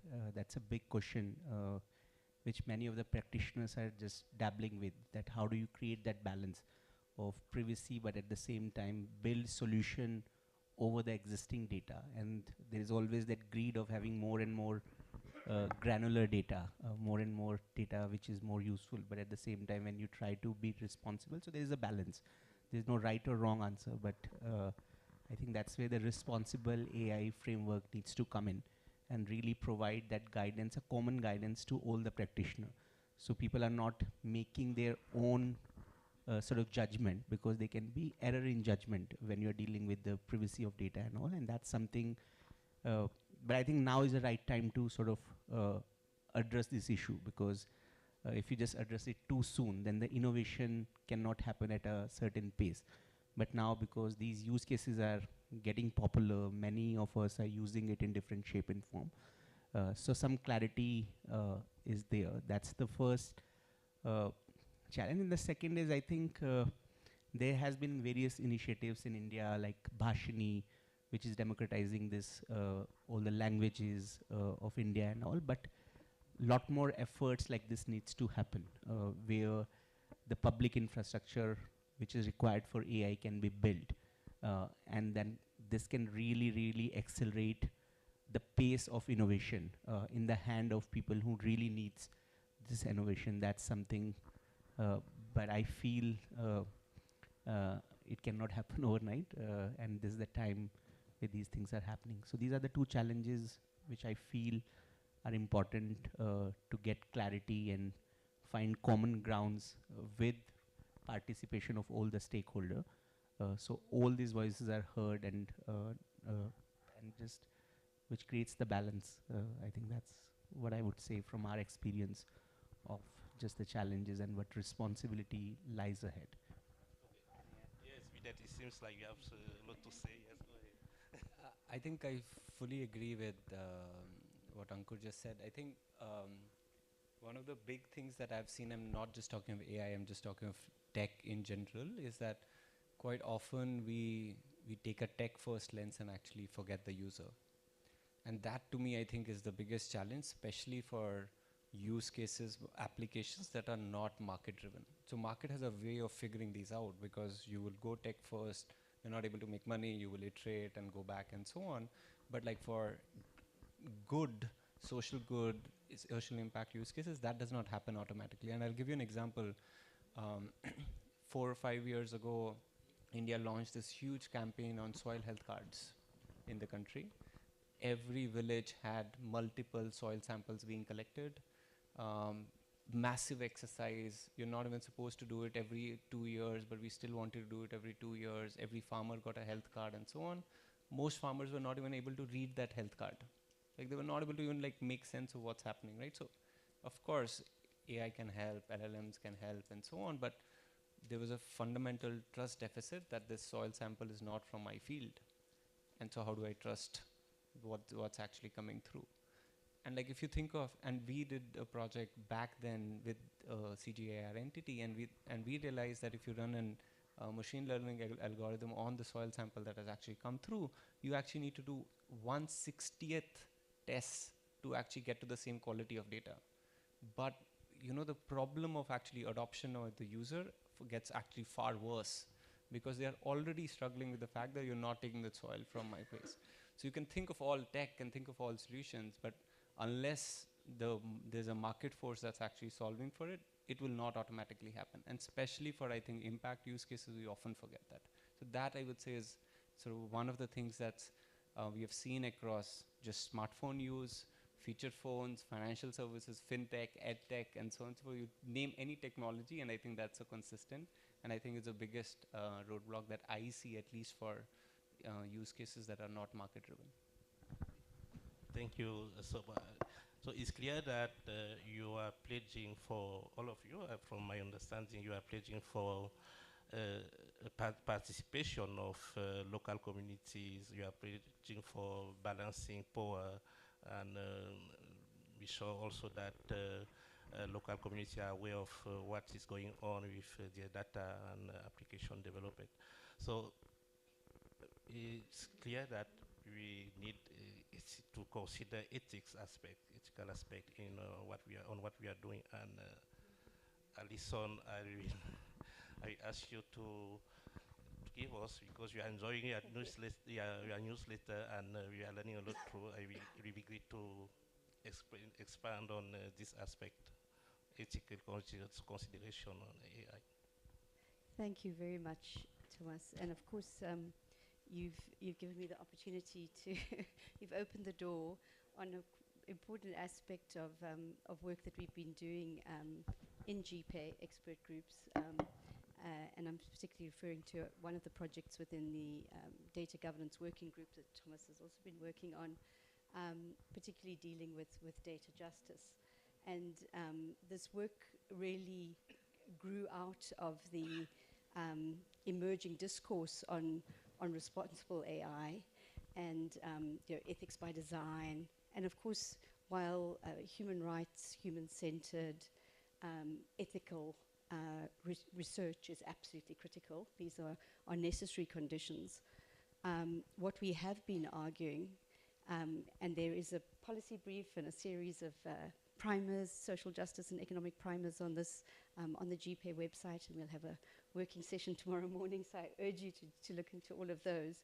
But that, you can check the boxes on some of these legally from a rights point of view. You can have your privacy in place, you can have your kind of ethics checklists and by design, and you can still have unjust outcomes because people aren't actually enabled to exercise their rights, or you've done the ethical check, but actually there are other factors that mean that you can't unbias your data set, for example.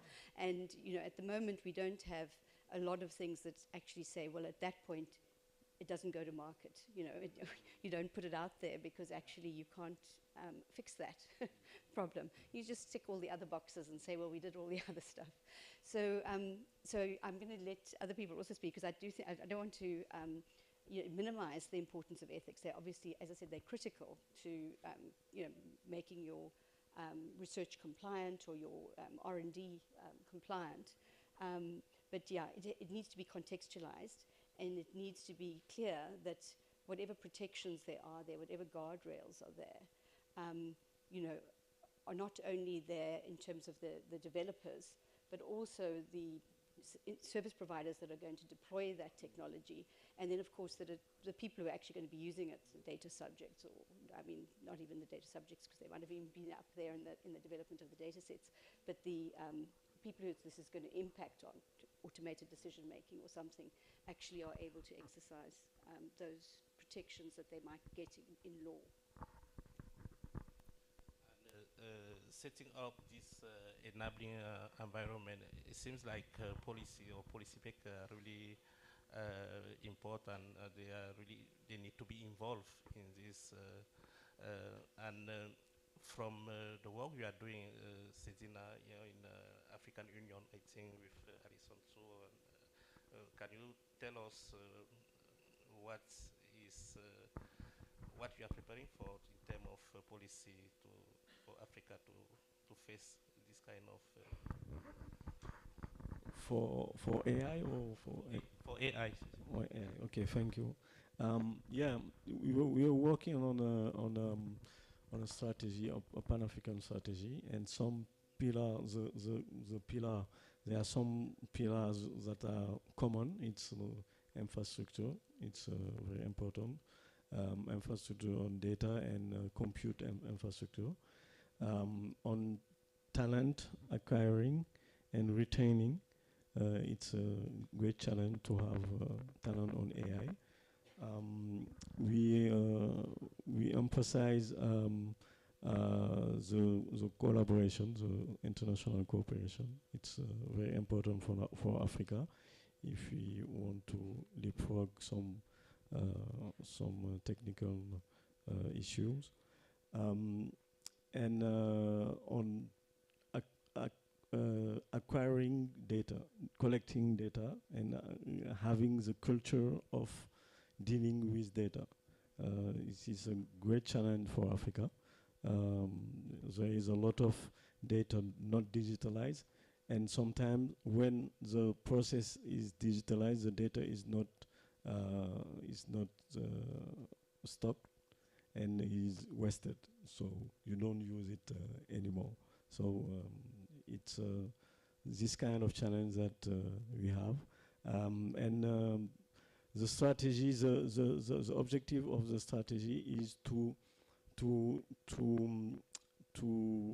have a global framework where countries in Africa can have some ideas to build their own national strategies, because we think that it's important for each country to have their own national strategies. And in the Pan-African strategies, the main project will be to build cooperation between countries, so that we can share some compute or data or talent or something like that. So yes. Thank you so much, Vinod. And with the work you are doing, the work to support organization and maybe countries and so on, what is your advice in terms of supporting policy, national policy or collaboration in order to enable AI in our different contexts? Yes, please. I think it's a great question, and I was thinking a lot about this question when you asked me to talk about this. I think there's a standard response on we should need to think about these things. It needs to be inclusive and all of that. But I think some of the remarks or conversations here. So I'm going to not answer that question, but I think give you a provocation back, which is like, I feel like the pace at which we are thinking, the pace at which we are seeing technology being adopted in our societies today. So like you think of the 100 million phone users, to Facebook users, to smartphone users, and so on and so forth, to say a ChatGPT users. I think the time frames are actually shrinking geometrically, right? But even when we talk of collaboration or policy systems and so on, we still continue to talk about national frameworks, G20 coordination, UN systems, and there's a lot of sort of value in these systems, but I feel they were already lagging, right? It's not like these systems are actually working, right? They didn't never work for even smartphone adoption, for instance, in the countries. I feel like they're not enough for even AI, right? So I'm sorry I don't have an answer for you directly, but it's a provocation, right? Like we really need to think of what does the new world of how do we do policy for new tech proactively and so on. And like, of course, there are examples of EU leading the way, for instance, on many of these things. But I feel like we fundamentally need to think slightly differently about these things. And I'm sorry, I don't have an answer, more of a provocation though for you. But it's a great answer, I think. And maybe Anku has something to add or to on this point. Yeah. So I think slightly differently than what sort of Vinit just said. I think one of the reasons why the time is shrinking for the adoption of this is because fundamentally these technologies are bringing in a lot of stakeholder in the fray to begin with. And I think earlier, like I look at the smartphone, like the Blackberries of the world, they had their own OS which was not open, but then Android came and that OS became decentralized where other manufacturers could use it, and that's why the penetration of the smartphone could really increase. And that's what's happening in AI, where a lot of these LLM models which are being created, they have been created with a fundamental belief that no one will have the absolute monopoly on these things, and they will decentralize. And that's why I would not say democratize this in the real sense, but at least lot of lot of the government initiatives, like what India is doing with Bhashni and all, they can get plugged in into that, which can democratize the use cases to a larger sort of a segment. That's what I believe. And my fundamental belief, at least what I've read or what I've seen, is the time of shrinking for adoption is happening because fundamentally, whether they are formal, informal, but some collaboratives are happening in the design itself, how the technology is getting built, and that's why we are just reaching the scale, which earlier took probably a year, but now it's taking a week only. So that's what at least my view is. Don't know how right I am or not, because that at least my view is that formally, informally, some collaborations are happening. Okay. And just example being WhatsApp, right? Most of us, at least, I've seen many of these solutions which are built on WhatsApp. So ultimately, the delivery is happening through a different channel. Not many are coming forward and saying we will create a communication engine or a communication platform to deliver our sort of AI model to the last mile, which is fascinating because that's how the collaborations are happening. And probably now the thinking is, again, what I just said in the previous question, is around how do we make this responsible so that data privacy can be there and all the models are like equitable, there's an inclusivity and all. Those things are challenge which will eventually get solved. But right now, how these building blocks are happening through a Lego boxes approach, that everyone is focused on building a Lego block. And then someone is saying that I need 4 blocks and I can just make my model out of the 4 Lego blocks. Someone might say I need a more sophisticated system which will require 15 Lego blocks. And that's how I think the collaborations are happening in the ecosystem of tech. Thank you. And maybe you have some I think a lot has been said by the panelists, but policy is one of the 3 fundamental pillars that we at Fair Forward work on. And I'll agree with my co-panelists on the fact that technology development is, the pace of technology development is quite high. There's some new AI coming up every hour, new LLM coming every day, and probably some significant development happening in the field of artificial intelligence in every 2 weeks, and something that could be categorized as a risk happening in every 2 months. So while I might also not have a straightforward answer to it, but I can share how we at Fair Forward try to tackle this. We understand that we might not be able to keep up with the pace of technological development, but a key to drafting policies is knowledge sharing and peer-to-peer learning. So we have, in one of the AI capacity building workshops in 2021, we came up with the idea of Asia-Africa Policymaker Network, where we provide platform for physical and virtual meetings for key stakeholders in the policy-making ecosystems. We have people from the ICT ministry, the data, and state governments who are part of these this network, and they share their insights, they share their learnings on the new development and experiences in their respective countries or states. And out of this, we have at least successfully been able to come up with few strategies, like we launched the AI procurement guidelines in Telangana, and the reason was that Telangana government is quite proactive in terms of new technological development, and I think it's a major concern for government to understand how they can procure AI-based products and how they can probably regulate AI. So that is one thing that came out of it. And there's national AI strategy that's happening in Rwanda, which is also emerging from this. So in the morning panel, someone was saying that just like nobody is ready for parenthood, so the policymakers are definitely not ready for AI, but what we can do is probably try to ensure that the knowledge is shared and maybe minimize the lag between technology development and the policy framework coming in. Yeah.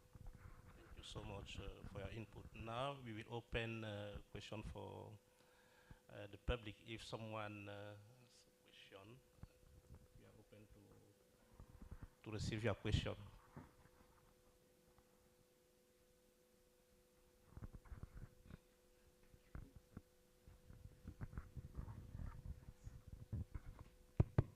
Hi, I think both Africa and India has done pretty well on the fintech front.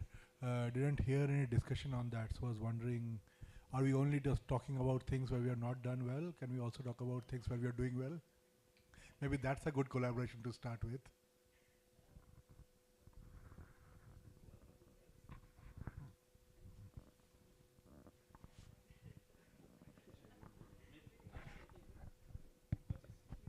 I can share.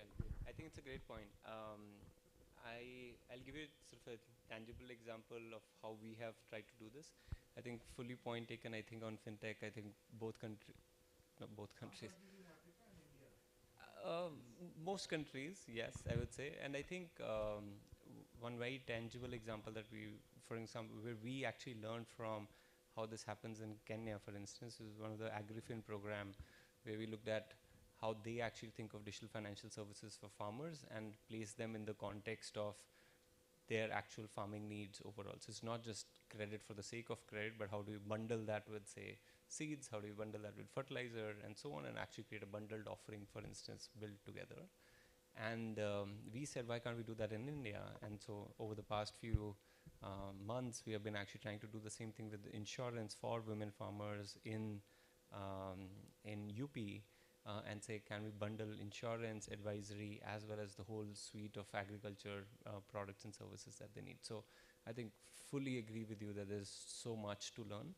And I think the other tangible example that comes to mind is the One Future Alliance that the government of India is now actively trying to push as a part of the G20 work, right? All the commitment to say that we'll open up all our DPIs and DPGs and take that forward. And I think, we were doing some work with the UNDP, and in 50 countries, and please correct me if I'm wrong, but I would say there were easily 8 to 10 countries who were already in that journey to adopting DPIs, and many of the DPIs are actually in the finance space and laying foundations of fintech. So we will see significant action on that front. So I couldn't agree more. I think there are success stories there, and that's what I think initially the question was asked, which is like, what can India learn from Africa? I think a lot of the frugal innovation for low resource setting is applicable very much in sort of many parts of India as well. And I think there are significant sort of learnings that we can actually take. And some of the work around MyAgro that Safaricom does and so on, DigiFarm, is actually standout examples which India has not seen yet, for instance. So thank you for that question. Yes, I can also complete on this with my personal experience, because I'm running a lab in Cameroon called the Mwa Lab. It's a lab focused on synthetic biology, and we are developing some AI solution for healthcare. And in this, we are supported, or we are funded by Outreachy. Outreachy funds some internships. It's a 3-month internship. And in Cameroon, we are received. It's true that it's virtual, so they don't have to. The interns don't need to move to Cameroon, but we are receiving Indian internship. So they are doing their internship in Cameroon on topic that we are designed. So topic relevant for us, for our diseases, and there is a lot of documentation on what we have done with the Indian internship. It's mentioned in many papers on Nature, and even that is why you have been selected and amongst the top 100 list of UNESCO with this years. So that is what I can say, that we are working with Indian students, but to work on what is relevant for us, not to bring technology for India, but to learn from our perspective and try to work on it. We're talking fintech, health, and agriculture. I'll also add healthcare examples, and I think Logi.ai has a booth in the exhibition area, and they've done phenomenal work in terms of oral health monitoring using AI in India and in Kenya. So there are a lot of healthcare diagnostic startups who are working simultaneously in India and Africa, and the way they work is phenomenal, because a lot of innovation is happening in India, and that is reaching. Now we are moving from the era of where India was exporting just generics to Africa, and we are just also exporting AI-based diagnostic and medical technology to Africa. So that's also something happening simultaneously.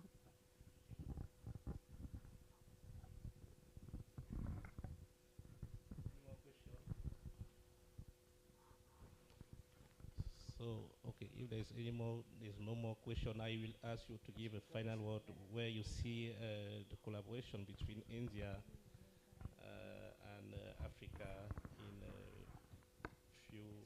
few years, in the very close future, since things are moving very fast. I will start by Cedilla because you are leading.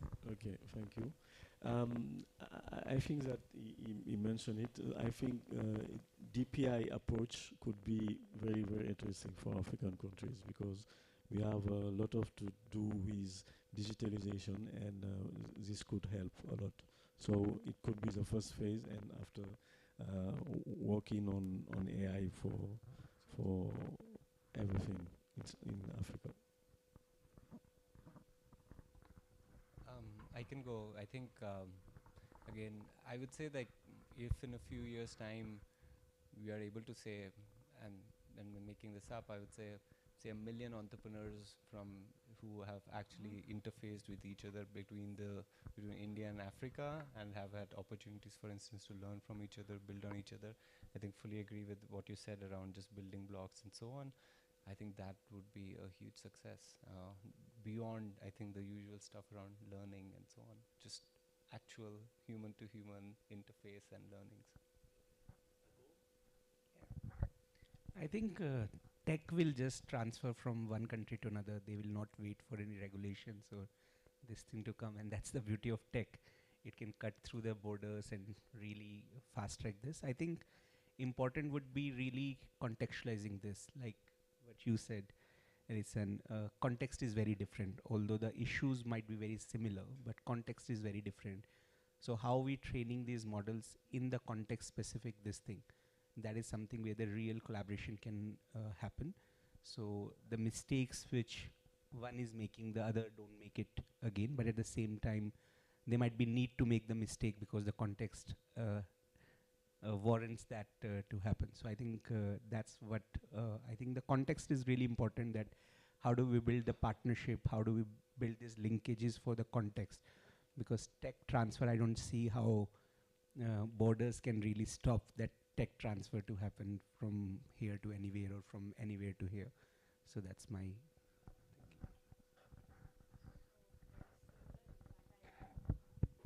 see it in the terms of large-scale AI solutions being deployed for very local levels, for developing local level solutions. And I also see India and Africa coming together as champions of responsible AI and framing governance mechanism around it.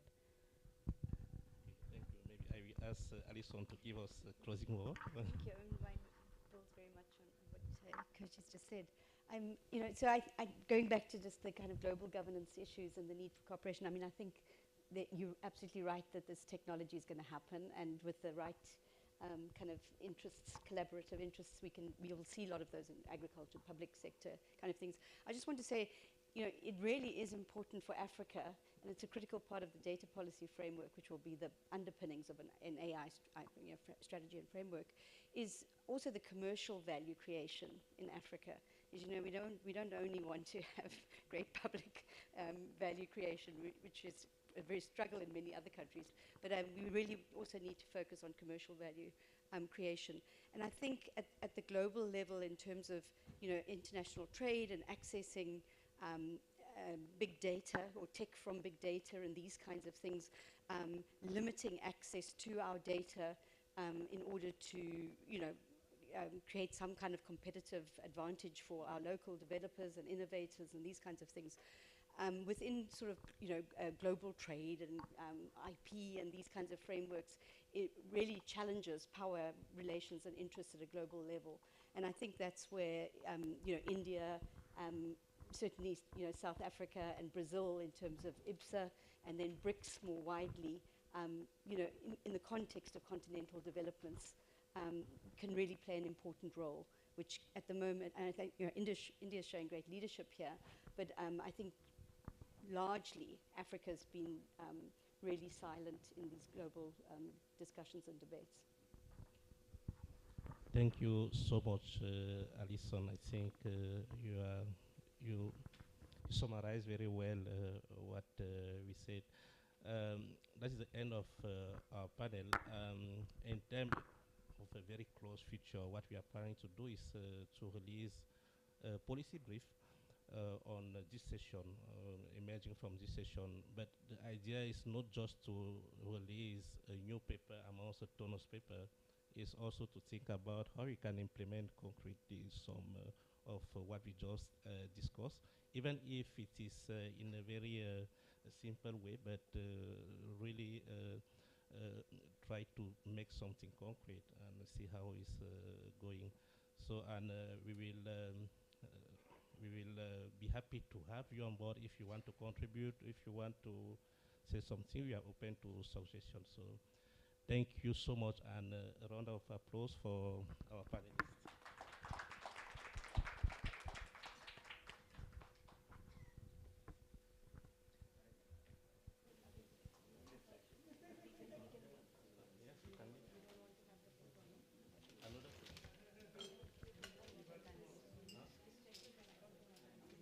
Sorry, come again.